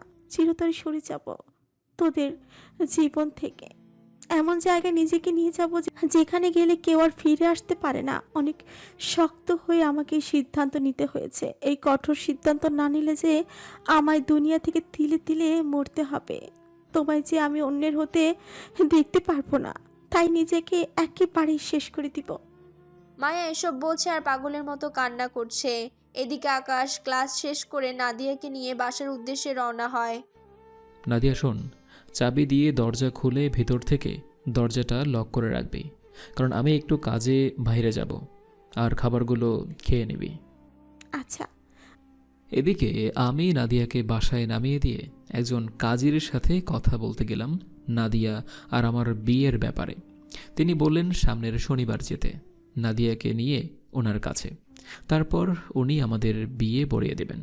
অতপর শনিবার আসতে বললেন, আর শনিবার আসতে আরও 2-3 দিন বাকি আছে। যাক, এই কয়দিনে নিজেকে আর একটু গুছিয়ে নেব। কাজীর সাথে কথা বলা শেষ করে বাসায় চলে গেলাম। বাসায় গিয়ে দরজার বেল চাপলাম, কিন্তু নাদিয়া দরজা খুলছে না। আমি ঘরের দ্বিতীয় চাবি দিয়ে দরজা খুলে ভিতরে প্রবেশ করলাম। ভিতরে প্রবেশ করেই দেখি আমাদের রুমটা ভেতর থেকে বন্ধ করা। কিরে, নাদিয়া দরজা বন্ধ করে রেখেছে কেন? কি ব্যাপার? দেখি তো কি হয়েছে। বলে দরজার সামনে যেতেই নাদিয়ার কথার আওয়াজ কানে ভেসে আসলো। সে ফোনে কার সাথে যেন কথা বলছে। আমি চুপচাপ দরজায় কান লাগিয়ে দিয়ে নাদিয়ার কথা শুনতে লাগলাম। সে ফোনে কাকে যেন বলছে। বাবা, তোমরা নিশ্চিন্তে থাকো। নাদিয়ার মুখে এই কথা শুনে পায়ের নিচ থেকে যেন মাটি সরে গেল আমার। তার মানে কি সে নিজেকে আড়ালে রেখে সমস্ত কার্যক্রম চালিয়ে যাচ্ছে? এসব নিয়ে ভাবতেই যেন গা গিরগির করে কাঁপতে শুরু করলো। তখনই বেফাঁসভাবে দরজায় ধাক্কা লেগে দরজাটা খুলে যায়। আর নাদিয়া আমায় দেখে তাড়াতাড়ি ফোনটা কেটে দেয়। আর আমি অবাক চোখে নাদিয়ার দিকে তাকিয়ে আছি। মনের মধ্যে শুধু একটাই কথা বাড়ি খাচ্ছে, এই মেয়ে কতটা চালাক হলে আড়াল থেকে সমস্ত কিছু এতটা নিখুঁতভাবে খেলতে পারে। বাবা, তোমরা নিশ্চিন্তে থাকো। নাদিয়ার মুখে এই কথা শুনে পায়ের নিচ থেকে যেন মাটি সরে গেল আমার। তার মানে কি নাদিয়াও এসব প্ল্যানের মাঝে সামিল? তার বাবা মা ধরা খাওয়ায় সে নিজেকে আড়াল রেখে সমস্ত কার্যক্রম চালিয়ে যাচ্ছে। এসব নিয়ে ভাবতেই যেন গা গিরগির করে কাঁপতে শুরু করলো। তখনই বেফাঁসভাবে দরজায় ধাক্কা লেগে দরজাটা খুলে যায়। আর নাদিয়া আমায় দেখে তাড়াতাড়ি করে ফোনটা কেটে দেয়। আর আমি অবাক চোখে নাদিয়ার দিকে তাকিয়ে আছি। মনের মধ্যে শুধু একটা কথাই বাড়ি খাচ্ছে, এই মেয়ে কতটা চালাক হলে আড়াল থেকে সমস্ত কিছু এতটা নিখুঁতভাবে খেলতে পারে। এই আকাশ, কি হয়েছে তোর? এভাবে তাকিয়েছিস কেন? কার সাথে কথা বলছিলি এতটা সময়? কই, কার সাথে কথা বলছিলাম? এমনিতেই অচেনা নাম্বার থেকে কে যেন ফোন দিয়েছিল। নাদিয়া থরথর করে কাঁপছে কথা বলার সময়। সে মনে মনে দোয়া দরুদ পড়তে শুরু করে। আমি তো স্পষ্ট শুনতে পেয়েছি তুই কথা বলছিলি কারোর সাথে। দেখি তোর ফোনটা দে। আমি কারোর সাথে কথা বলছিলাম না তো। আর তুই ফোন দিয়ে কি করবি? তোকে ফোন দিতে বলেছি, ব্যাস ফোনটা দিবি। মুখের উপরে এত কথা বলছিস কেন তুই? নাদিয়া তাড়াতাড়ি ভয়ে আকাশকে ফোন দিয়ে দেয়। আকাশ ফোনটা হাতে নিয়ে ডায়াল কল থেকে নাম্বার বের করে সবার উপরের নাম্বারটাতে ফোন দেয়। তবে সেটা মায়ার ফোন থেকে নয়, ফোনটা দেয় তার নিজের ফোন থেকে। নাম্বার রিং পড়ছে কিন্তু ফোন রিসিভ হচ্ছে না। আকাশ, আমি বললাম তো আমি কারোর সাথেই কথা বলিনি, অচেনা নাম্বার থেকে ফোন এসেছিল। নাদিয়ার কথা শুনে মেজাজটা খারাপ হয়ে যাচ্ছে। মেয়েটা একটার পর একটা মিথ্যা কথা বলেই যাচ্ছে। অতপর ঠাস করে একটা থাপ্পড় বসিয়ে দিলাম নাদিয়ার গালে। এই মেয়ে, তুই কাকে রয়নামা পড়াচ্ছিস? হ্যাঁ, তুই কি ভেবেছিস আমি কিছু শুনতে পাইনি? তুই এতটা সময় কার সাথে কথা বলেছিলি তা আমি নিজের কানেই শুনেছি। নাদিয়া থতমত খেয়ে যায় আকাশের কথা শুনে। সে গালে হাত দিয়ে আকাশকে বলে, মানে হলো তুই এতটা সময় তোর বাবার সাথে কথা বলছিলি, আর তুইও তোর বাবা মায়ের সাথে শামিল আছিস সব কিছুতে। আকাশের কথা শুনে নাদিয়ার চোখ বড় বড় হয়ে যায়। আকাশ, কি বলছিস এইসব? আমি যাই বলেছি ঠিকই বলেছি। আমার সাথে গুটিবাজি করিস? হ্যাঁ, আজ তোকে তো আমি উপরে পাঠিয়ে দেব। আকাশ কোমর থেকে মেশিনটা বের করে নাদিয়ার কপালে ঠেকে ধরে। আজকে নাদিয়ার খেলা শেষ, কিন্তু তখনই নাদিয়া আকাশের মুখের মধ্যে স্প্রে মেরে দেয়। আর সাথে সাথে আকাশ অন্ধ হয়ে যায়। সে যেন চোখ দিয়ে আর কিছুই দেখতে পারছে না। তার চোখ জোড়া খোলার এই শক্তি পারছে না সে। তখনই নাদিয়া বলে ওঠে, আমার মাফ করে দিস আকাশ, চললাম আমি। আমি চোখে হাত দিয়ে ডলাডলি করছি। বেশ অনেকক্ষণ পর আমার চোখে আবার আগের ন্যায় হয়ে গেল। কিন্তু নাদিয়া পালিয়ে গিয়েছে। মেজাজটা যেন এবার ডঙায় উঠে গিয়েছে। সাথে সাথে খোঁজ নিয়ে থানায় চলে গেলাম। সেখানে গিয়ে নাদিয়ার বাবা মাকে ধরে আনা হয়েছিল। আর স্যার, ও দুজন মানুষ কোথায়? তাদের তো ছেড়ে দিয়েছি আমি, অ্যাজ ইউ উইশ। কারণ তার মেয়েই তার বাবা মায়ের নামে কেস ফাইল করেছিল, কিন্তু পরবর্তীতে সে উঠিয়ে নেয়। কিন্তু তারা তো দোষী। সে তো আমি জানি না, কিন্তু তার মেয়ে কেস উঠিয়ে নেওয়ার তাকে ছেড়ে দিতে বাধ্য হয়েছি আমি। স্যার, আপনারা আসলেই বেকার। আইনের পোশাকগুলো নামের জন্য পরে রেখেছেন। এই পোশাকের কোনো ভূমিকা আপনাদের মাঝে নেই। প্লিজ আপনি শান্ত হন, আমরা তাদেরকে ধরে নিয়ে আনবো। তার দরকার নেই। আর তাদেরকে ছেড়ে একদিকে ভালোই হয়েছে আমার। আমি নিজ হাতে তাদেরকে মারতে পারবো। চলি স্যার, থানা থেকে বের হয়ে আসলাম, কিন্তু কী করব এখনও ভাবিনি। না, আগে নাদিয়াকে ধরব। পকেট থেকে ফোনটা বের করে পরিচিত সমস্ত ছেলেপেলের কাছে নাদিয়ার ছবি পাঠিয়ে দিলাম, আর সবাইকে বললাম যাতে 24 ঘন্টার মাঝে এই মেয়েকে আমার চোখের সামনে এনে হাজির করে। তারপর বাসায় চলে আসলাম। বাসায় এসে চুপচাপ চেয়ারে বসে আছি, মাথায় যেন কিছুই কাজ করছে না। একের পর এক প্রতারক আমার লাইফে এন্ট্রি হচ্ছে। না, আর পারছি না আমি। ভালো মতো সিদ্ধান্তে আসা দরকার। আর সিদ্ধান্ত কিসের? ওদের সব কয়টার খেল এখানেই খতম করে দিব। এভাবেই বিকেল হয়ে গেল। বিকেল হয়েছে, অথচ কোনো খবরই পেলাম না নাদিয়া এবং তার পরিবারের। না, এবার একটু গিয়ে ওর বাসা থেকে ঘুরে আসি। যেমন ভাবা তেমন কাজ। সোজা ওর বাসায় চলে গেলাম। বাসায় গিয়ে দেখি দরজায় তালা লাগানো। হারামিটা গেল কোথায়? আশেপাশের অনেকজনের কাছে জিজ্ঞেস করলাম, কিন্তু কেউই জানে না তারা কোথায় গিয়েছে। তাই সেখান থেকে চলে আসতে লাগলাম। ঠিক তখনই একটা ছোট ভাই ফোন দিল। ভাই, ওই মেয়ে পুরো দুনিয়া থেকেই উধাও হয়ে গিয়েছে। কারণ আমরা ছেলেপিলে মিলে সেই মেয়েকে তন্ন তন্ন করে খুঁজেছি, বাট তাকে পাইনি। আমার মনে হয় কি ভাই, সেই মেয়েকে অন্য কেউ উঠিয়ে নিয়ে গেছে। এই কি বলছিস সব? হ্যাঁ, তোরা হয়তো ভালো করে খোঁজ লাগাসনি। ভালো করে খোঁজ কর, পেয়ে যাবে। আচ্ছা ভাই, আমরা তল্লাশি করছি। ছোট ভাইটার সাথে কথা বলে ফোন রেখে দিলাম। তারপর আবারও বাসায় চলে আসলাম। রুমের মধ্যে পায়চারি করছি, কখন কে নিউজ দেয় যে তাদের সন্ধান মিলেছে সেই আশা নিয়ে। রাত 9টা বাজে। তুই কাল সকালে বাড়ি চলে আয়। বাবা, হঠাৎ বাড়িতে যেতে বলছো? বাট আমার তো ক্লাস চলছে, আর তাছাড়া এদিকে একটা ঝামেলাও হয়ে গিয়েছে।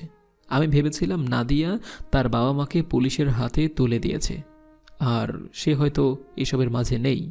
কিন্তু এখন জানতে পারলাম আসল গুটিবাজটাই হচ্ছে নাদিয়া। সে তার বাবা মাকে বাঁচানোর জন্য আমার সাথে জঘন্য চাল চেলেছে। তোর কলেজ নিয়ে কোনো চিন্তা করতে হবে না। আর তাছাড়া নাদিয়ার পুরো পরিবারকে আমি উঠিয়ে নিয়েছি। তুই কাল সকালেই বাড়ি চলে আয়। তোর মা তো তোর জন্য মেয়ে ঠিক করে রেখেছে। আগামী শুক্রবার তোদের বিয়ে। বাবার কথা শুনে থা হয়ে গেলাম। কি বলছে বাবা এসব? বাবা, হঠাৎ আমার বিয়ে নিয়ে তোমরা উঠে পড়ে লেগেছো কেন? সে আমি জানি না। তোর মায়ের বান্ধবীর মেয়েকে নাকি তোর জন্য দেখেছে তোর মা। সো কাল সকালেই গাড়িতে তুই বাড়ি রওনা হ। এখন ফোন রাখলাম আমি। বাবা ফোন রেখে দিল।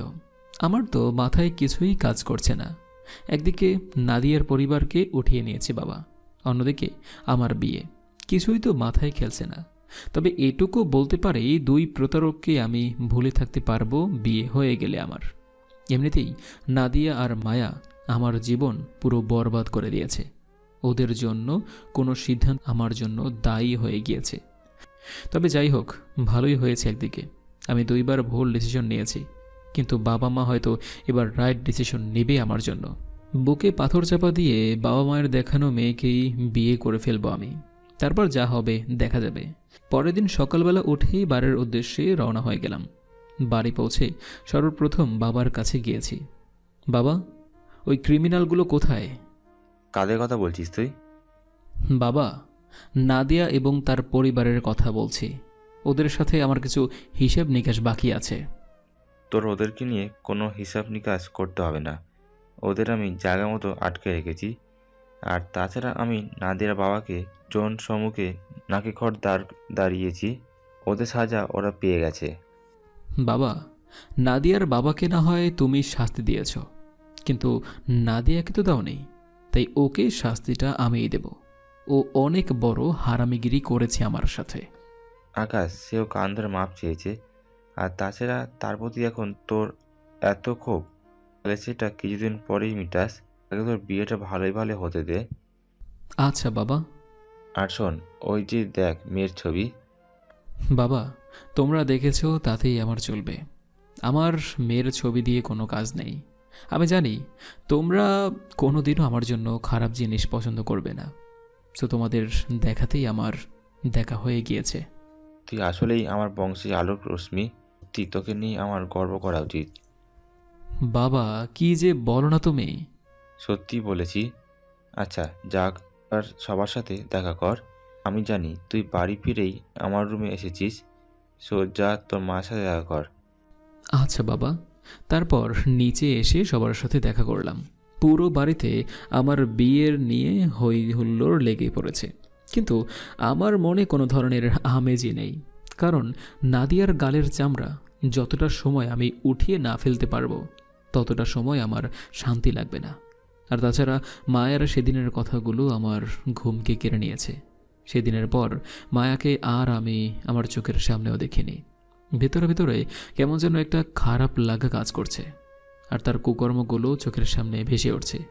সে আমায় কীভাবে যে প্রহর করেছিল, সেদিন আরেকটু হলেই মরেই যেতাম। এভাবেই দেখতে দেখতে বিয়ের সময় চলে আসলো। আগামীকাল আমার বিয়ে। সারা বাড়ি একদম মানুষজন দিয়ে গমগম করছে।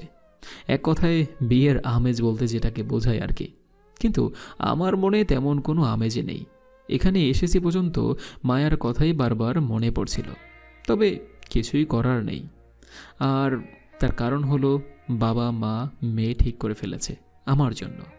আর যত তাড়াতাড়ি হোক বাবা মায়ের ঠিক করা মেয়েকেই আমি বিয়ে করে নেব। পরে সেদিনের মতো ঘুমিয়ে পড়লাম আমি।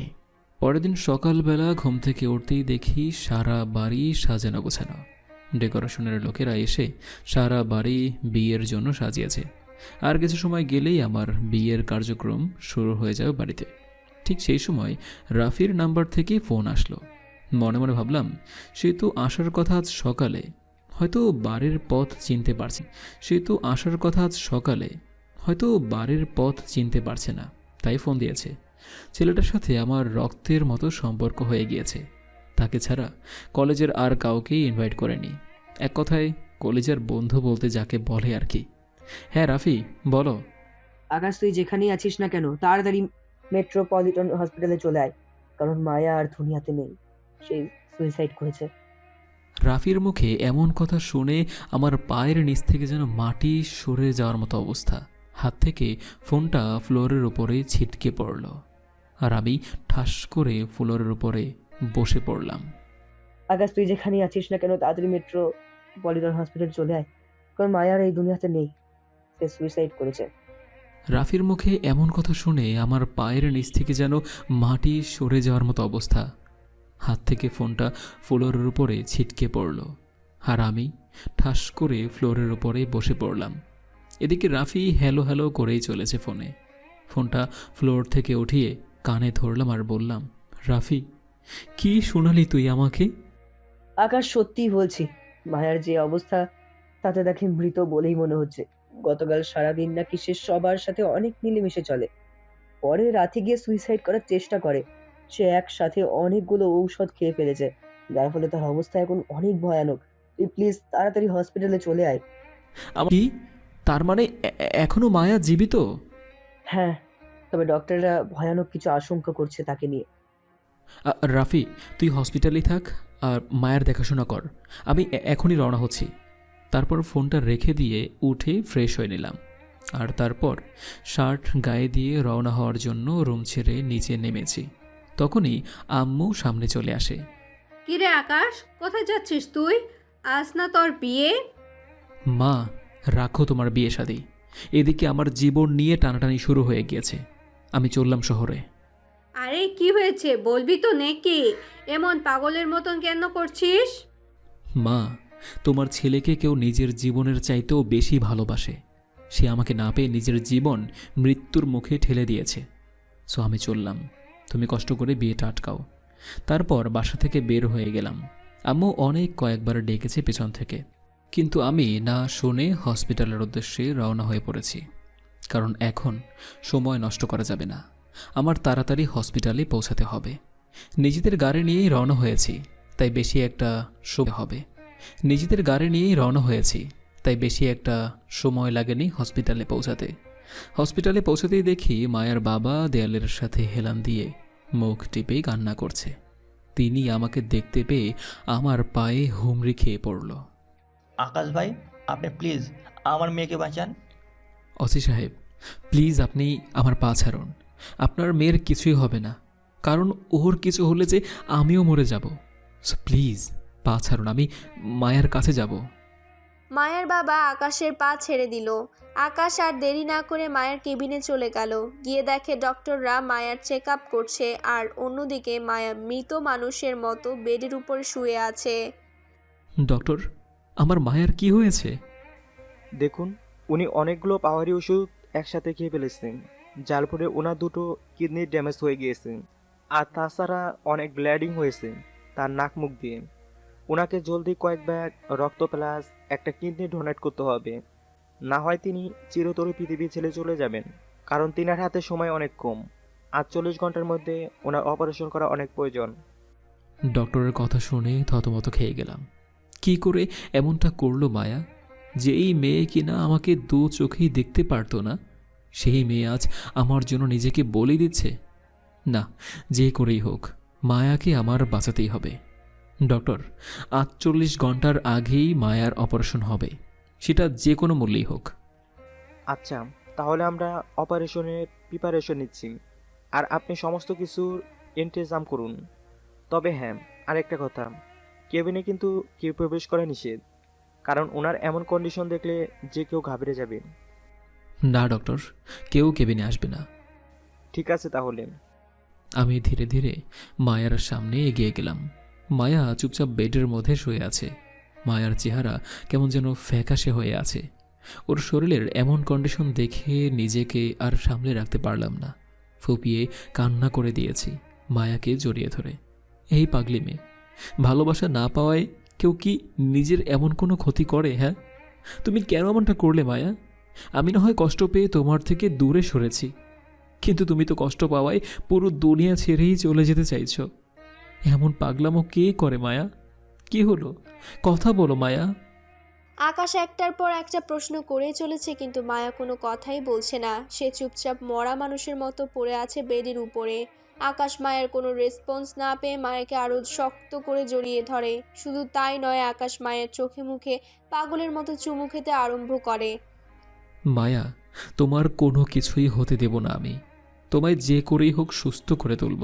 কলিজা, তুমি শুয়ে শুয়ে রেস্ট করো, আর আমি তোমায় ভালো করার জন্য কাজে লেগে পড়ি। মায়াকে কেবিনে রেখে আমি কেবিন থেকে বের হয়ে আসলাম। কেবিন থেকে বের হতেই দেখি রাফিকে। এই আকাশ, তুই কখন এলি? একটু আগে এসেছি। আচ্ছা বাদ দে এখন ওসব কথা। শোন, মায়ার জন্য রক্ত প্লাস কিডনির প্রয়োজন, না হয় তাকে সুস্থ করা যাবে না। কিন্তু এখন এসব কোথায় পাবি? তুই তোর পরিচিতদের কাছে খোঁজ লাগা, আর হসপিটালে থাক। আমি অন্যদিকে দেখছি কি করা যায়। হ্যাঁ, আমি হসপিটালেই আছি, আর খোঁজ লাগাচ্ছি, দেখি কিছু হয় কিনা। রাফিকে হসপিটালে রেখে কিডনির খোঁজে বেরিয়ে গেলাম। অনেক জায়গায় খোঁজ লাগিয়েছি কিডনির জন্য। সমস্ত ছেলেপেলেকেও কাজে লাগিয়ে দিয়েছি। তাদের এত করে বলেছি যত টাকা লাগবে লাগুক, বাট আমার কিডনি চাই। দরকার হয় যে কিডনি ডোনেট করবে তাকে সারা জীবন আমি বসিয়ে বসিয়ে পালবো, বা যত টাকা ডিমান্ড করুক আমি দিব। কিন্তু 24 ঘন্টা অতিক্রম হয়ে গিয়েছে, কিন্তু কেউ কোনো নিউজ দিল না। কারোর কাছে কোনো নিউজ না পেয়ে হতাশাটার মাত্রাটা যেন আরও দ্বিগুণ হয়ে গেল। হতাশা নিয়ে হসপিটালে ফিরে এলাম। হসপিটালে আসতেই ডক্টররা জিজ্ঞেস করলো, কিডনির ব্যবস্থা হয়েছে কি? না ডক্টর, কিডনির জায়গায় খোঁজ লাগিয়েছি। প্লিজ তাড়াতাড়ি ব্যবস্থা করুন, না হয় রুগীকে বাঁচানো মুশকিল হয়ে যাবে। আর হ্যাঁ, রক্ত আমরা ব্যবস্থা করে নিয়েছি। ডক্টর, আমি দেখছি কি করা যায়। হ্যাঁ, তাড়াতাড়ি দেখুন। ডক্টর চলে গেল, কিন্তু আমার ভেতরে যেন তুফান বইছে। আল্লাহ, যদি কিডনির ব্যবস্থা না হয় তাহলে মায়াকে আমার চিরতরেই হারাতে হবে।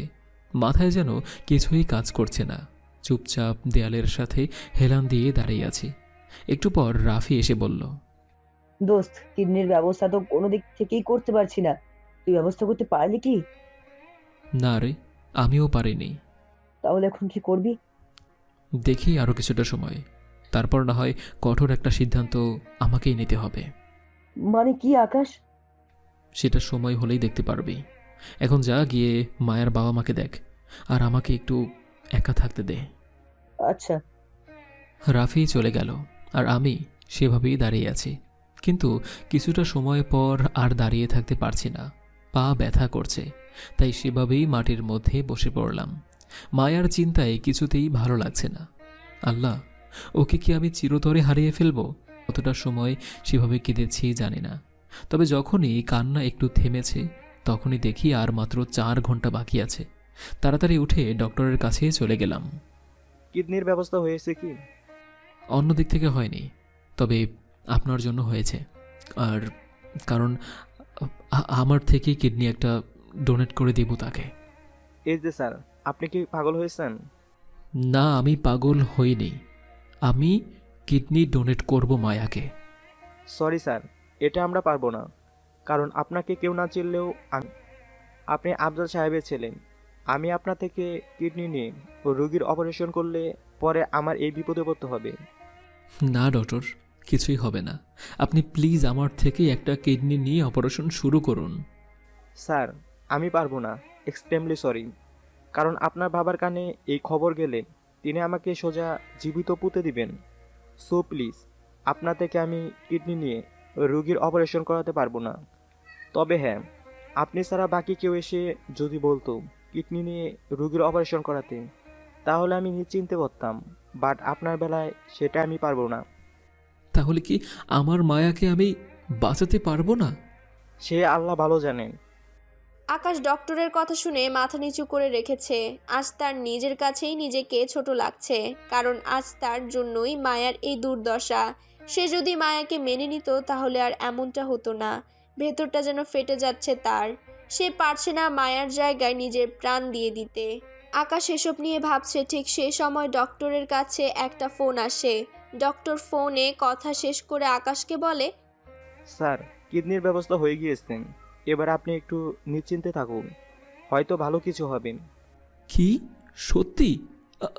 কিন্তু কে দিচ্ছে কিডনি? সেটা অপারেশনের আগে বলা যাবে না, কারণ তিনি সেটা বারণ করেছেন। আচ্ছা, তাহলে পরেই বলিয়েন। এবার তাহলে আমার মায়ের অপারেশন শুরু করুন। হ্যাঁ, কিছু সময়ের মধ্যে অপারেশন শুরু হবে। কিছু সময় পর ডাক্তাররা মায়ার অপারেশন চালু করে দিল। দীর্ঘ 3 ঘন্টা পর অপারেশন থিয়েটার থেকে ডক্টর হাসি মুখে বের হয়ে আসে। যাক, আলহামদুলিল্লাহ, রোগীর অপারেশন সাকসেসফুল হয়েছে। এবার আশা করি রোগী ঠিক হয়ে যাবে। সবাই ডক্টরের কথা শুনে খুশিতে আত্মহারা, বিশেষ করে আকাশ। সবাই মায়ার কেবিনের সামনে দাঁড়িয়ে মায়ার জ্ঞান ফিরবার অপেক্ষা করছে। 6 ঘন্টা পর মায়ার জ্ঞান ফিরে আসে।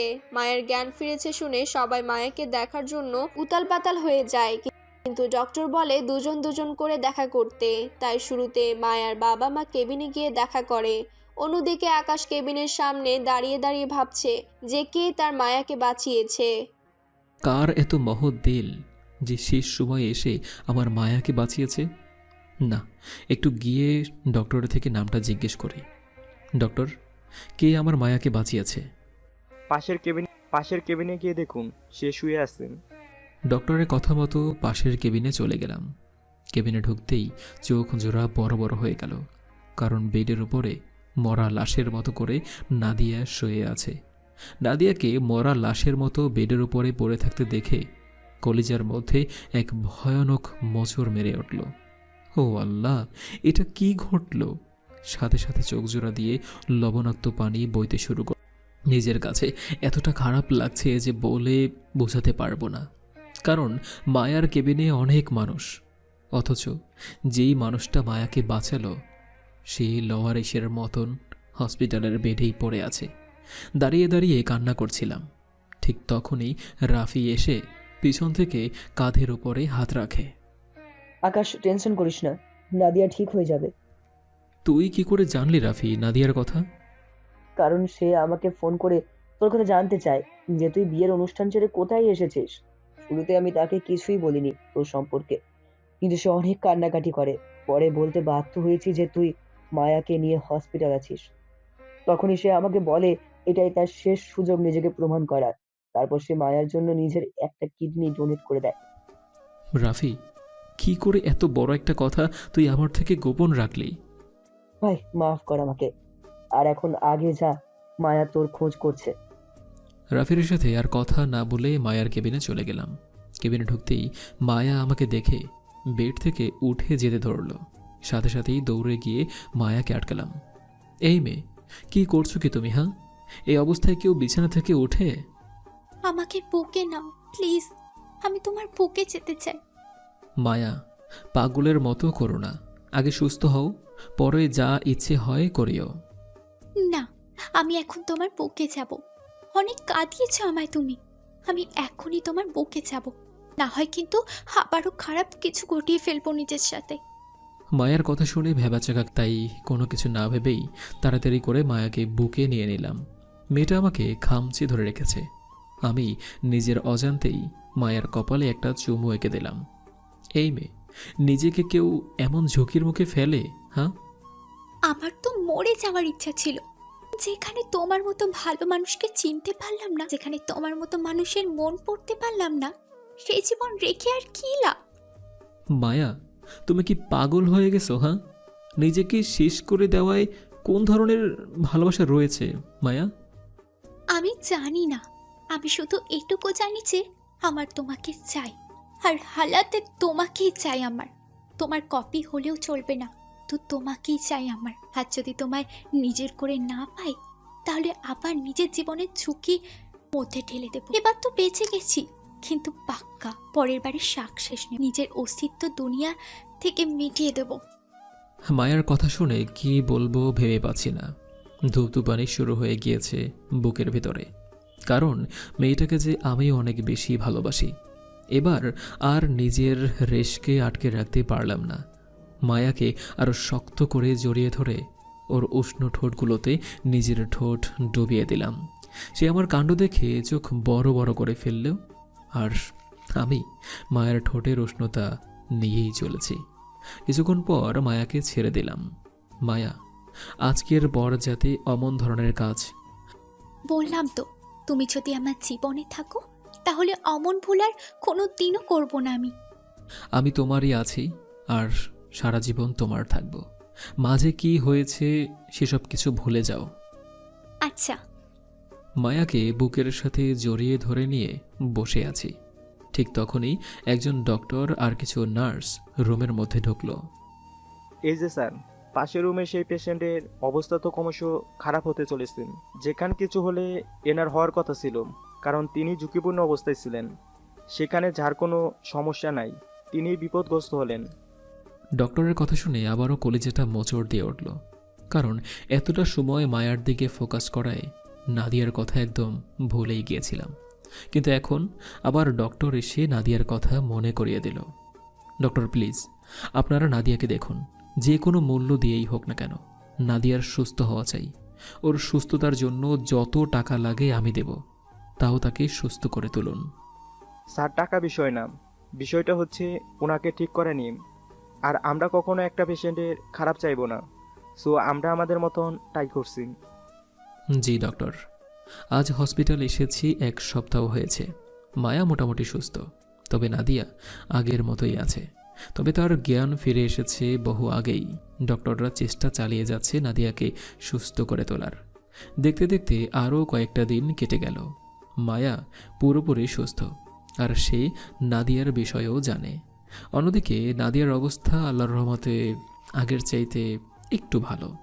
এর পরের দিন সকালবেলায় মায়াকে বুকে নিয়ে হসপিটালের বেডেই শুয়ে আছি। তখনই কেউ একজন এসে আমার বাহুতে আলতো করে হাত রাখল, আর সাথে সাথেই আমার ঘুমটা ভেঙে যায়। আমি চোখ খুলতেই দেখি আম্মু দাঁড়িয়ে আছে চোখের সামনে। মা, তোমরা এখানে? আজ কয়দিন হলো বাড়ি থেকে উদা হয়েছিস তুই? তোর কি কোনো আক্কেল জ্ঞান আছে? তাই আমরাই চলে এসেছি। কে কে এসেছে? তোর বাবা, আমি সবাই এসেছি, আর সাথে নাদিয়ার বাবা মারাও এসেছে। ও, কিন্তু তুই একটা কথা বলতো আমায়, যে তুই আমাদের মায়ার বিষয়ে কিছু জানাসনি কেন? মা, তখন তার সাথে আমার একটু সমস্যা চলছিল, তাই জানাইনি। দেখলি, এই না জানানোর জন্য কত কিছু পোহাতে হলো আমাদের। বিয়ে বাড়ির সমস্ত মানুষ খালি হাতে ফিরে গিয়েছে, আবার আমার বান্ধবীকে মানাতে হয়েছে। এসব যদি আগে জানাতি, তাহলে কিন্তু এসব আর হতো না। সরি আম্মু।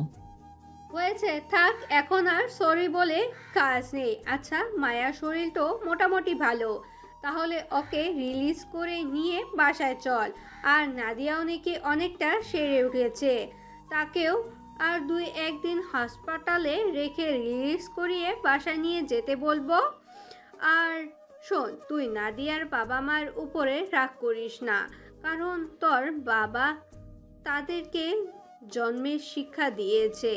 তাদের সাথে আমাদের আর কোনো উঠা বসা নেই, শুধু তোর আর মায়া মামনির বিয়ে পর্যন্ত ওরা আমাদের বাসায় থাকবে। আচ্ছা ঠিক আছে। মায়াকে রিলিজ করিয়ে নিয়ে বাসায় চলে আসলাম। অন্যদিকে নাদিয়াকে আরও 3 দিন পর রিলিজ করিয়ে আমাদের বাসায় আনা হলো। মা বাবার কথা মতো তাদের উপরে কোনো রিভেঞ্জই উঠাবো না আমি। তবে নাদিয়ার সাথে আমার কিছু বোঝাপড়া আছে। বাসায় সিকিউরিটি টাইট করা হয়েছে নাদিয়ার বাবা মায়ের জন্য, যাতে করে তারা কোনো কিছুই করতে না পারে। এভাবে আরও 2 দিন কেটে গেল। 3 দিনের মাথায় বিকেল বেলায় ছাদে ওঠার জন্য রুম থেকে বের হয়েছি। তখনই দেখি নাদিয়া তার রুমের সামনে চেয়ার নিয়ে মনমরা হয়ে বসে আছে। আমি তাকে দেখে কোনো কিছু না ভেবেই তার কাছে চলে গেলাম। সে আমাকে দেখে চমকে উঠল। সে মাটির দিকে তাকিয়ে আছে। আমার চোখের দিকে তাকিয়ে কথা বলার মতো সাহস যেন তার নেই। কিরে, এভাবে চুপচাপ হয়ে আছিস কেন? এমনিতেই। আচ্ছা, কিছু জানার ছিল তোর কাছে। হ্যাঁ। তুই আমার এত বড় সর্বনাশ করতে চাইলি, কিন্তু পরিশেষে তুই বাবার হুমকিতে ভয় পেয়ে গেছিস মনে হয়। না, তেমন কিছু না। আসল কথাটা হলো আকাশ, আমি কোনোদিনই তোর ক্ষতি করতে চাইনি, কারণ আমি তোকে মন থেকে ভালোবাসতাম আর এখনও বাসি। কেউ ভালোবাসা মানুষের ক্ষতি করতে চায় না, সো আমিও চাইনি। তবে যেহেতু আমার মা বাবা ফেঁসে গেছেন, তাই তিনাদের বাঁচানোর জন্য অমন করেছি আমি। তবে বিশ্বাস কর, আমার বাবা মায়ের প্ল্যানের সাথে আমি আগেও পরে কখনোই যুক্ত ছিলাম না, তাই আমি তাদের পুলিশে ধরিয়ে দিই। আর সব কিছুই সত্যি ছিল, কিন্তু পরে গিয়ে ওনাদের জন্য খারাপ লাগে, তাই তাদের উপর থেকে চার্জ উঠিয়ে নেই। যতই হোক না কেন তারা আমার বাবা মা। কিন্তু তুই ভেবেছিস আমিও তেনাদের সাথে মিলে চাল চেলেছি, তাই তুই আমায় মেরে ফেলতে চেয়েছিলি। পরে আমি নিজেকে বাঁচাতে তোর মুখে স্প্রে করি, পালিয়ে আসি। তুই হয়তো ভাবতে পারিস যে খারাপ উদ্দেশ্য না থাকতে স্প্রে কোথা থেকে আসলো, কিন্তু তুই আসল কথা হলো আমি নিজেকে সুরক্ষিত রাখার জন্য সবসময় ওই স্প্রে সাথে রাখি। পরে সেখান থেকে পালিয়ে আসলে তোর বাবা আমাদেরকে ধরে ফেলে আর আমার বাবাকে ভয়ঙ্কর শাস্তি দেয়। কিন্তু সব কিছুর ভিড়ে আমার ভেতরটা শেষ হয়ে যাচ্ছিল। যখন শুনলাম তোর বিয়ে ঠিক হয়েছে, অনেক কেঁদেছি তোর জন্য, কিন্তু হুট করেই জানতে পারি তুই বিয়ে না করে কোথায় যেন চলে গেছিস। তাই আমি রাফির সাথে যোগাযোগ করি। পরে এসে অনেক রিকোয়েস্টের ফলে তোর কথা বলে যে তুই মায়াকে বাঁচাতে পাগলের মতো ছোটাছুটি করছিস, আর আমি সেই সুযোগটাই কাজে লাগাই, কারণ তোর চোখে তো চিরতরেই খারাপ হয়ে গিয়েছি আমি। আর সেখানে ভালোবাসা পাওয়া তো আকাশচুম্বী কথাবার্তা, তাই ভাবলাম নিজের উপরে জুলুম করে হলেও তোর ভালোবাসাকে বাঁচিয়ে দিই, যাতে করে তুই ভালো থাকিস। মায়াকে নিয়ে নিজে তো ভালোবাসা পেলাম না, তবে নিজের ভালোবাসার মানুষটাকে হ্যাপি করার ট্রাই করেছি। জানি না তুই আমায় মাফ করবি কিনা, তবে বিশ্বাস কর অনেক শাস্তি পেয়েছি তোর আর মায়ের জন্য কিচ্ছু করতে পেরে। তবে ভেতরে অনেকটুকু কষ্ট জমে আছে তোকে না পেয়ে। আমার ভাগ্যটাই খারাপ রে, যে নিজের মা বাবাকে বাঁচাতে গিয়ে নিজের ভালোবাসাকে হারালাম। নাদিয়ার কথা শুনে নিজেকে আর সামনে রাখতে পারলাম না। নিজেকে এত বড় অপরাধী মনে হচ্ছে যা বলে বোঝাতে পারবো না। তাই সাথে সাথেই নাদিয়ার হাত শক্ত করে চেপে ধরলাম। চোখ দিয়ে টুপ টুপ করে পানি ঝরছে, কারণ মেয়েটার তো কোনো দোষ নেই। ভাগ্য তার সাথে এই নির্মম খেলাটা না খেললে সে আজ আমার হতো। এই পাগল, কাঁদছিস কেন? হ্যাঁ, আমার ভাগ্যটাই খারাপ রে। থাক, আর কাঁদিস না। তাহলে তুই কাঁদছিস কেন? তুই কি বুঝতেছিস নাদিয়া আমার কতটা কষ্ট হচ্ছে তোর জন্য? আকাশ, থাক, আর আফসোস করিস না। উপরওয়ালার ফয়সালা এমনটাই ছিল। নাদিয়া, আমি জানি না উপরওয়ালার ফয়সালাটা কেন এমন ছিল, তবে আমি তোর সাথে মরণ পর্যন্ত বন্ধুত্ব রেখে যাব। সব সময় তোর সাথে আছি আমি। আমিও তোকে সারা জীবন বন্ধু হিসেবেই মেনে যাব। নাদিয়ার সাথে আরও অনেকটা সময় কথা বলে রুমে চলে এলাম। ছাদে আর যাওয়া হলো না। অন্যদিকে মায়াকে আম্মুর রুমে শিফট করা হয়েছে বিয়ের আগ পর্যন্ত। দেখতে দেখতে সমস্ত কিছু ঠিক হয়ে গেল। 3 দিন পর আমার আর মায়ার বিয়ে। সবার মতামত নিয়েই আমাদের বিয়ে ঠিক হলো। বিয়েতে আবারও মেহমান আসতেই শুরু করলো। এভাবেই বিয়ের দিন চলে আসে। অনেক ঝাঁকজমকভাবেই আমাদের বিয়েটা হয়েছে। অন্যদিকে নাদিয়া আগে থেকেই আমার আর মায়ার বাসর সাজিয়ে রেখেছে। রাতের বাজে 12টা। মায়া বাসর ঘর দখল করে নিয়েছে। এখন শুধু আমার প্রবেশ করা বাকি। আমি বাসর ঘরে প্রবেশ করতেই মায়া দৌড়ে এসে আমার পা ধরে সালাম করতে চাইল। ওই আমিও প্রত্যেকবারের মতোই মায়াকে পা ছুতে দিলাম না, মায়াকে বুকে জড়িয়ে নিলাম। কিন্তু সেই জড়িয়ে নেওয়াটা বেশিক্ষণ স্থায়ী হলো না। মায়া আমাকে ধাক্কা দিয়ে বিছানায় ফেলে দিল, তারপর আমার বুকে উঠে গেল। মায়া, কি করছিস? প্রতিশোধ নিচ্ছি। প্রতিশোধ? আমার যে কাঁদিয়েছিস সেই প্রতিশোধ।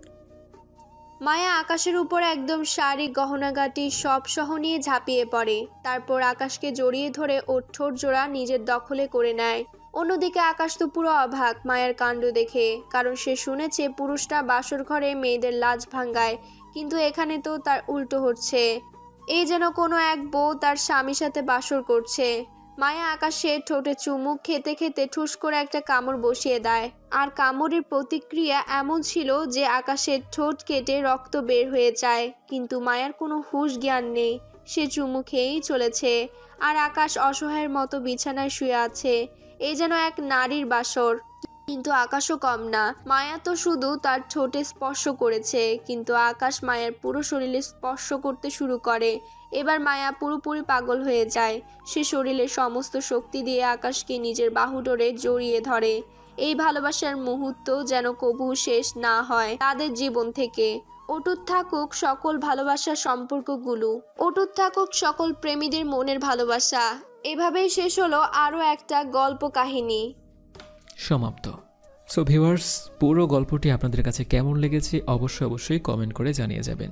আর এরকম নিত্য নতুন রোমান্টিক স্টোরি পেতে আমাদের এই চ্যানেলটিকে সাবস্ক্রাইব করে পাশে থাকা বেল আইকনটি অল করে দেবেন। ধন্যবাদ সবাইকে এতটা সময় সাথে থাকার জন্য।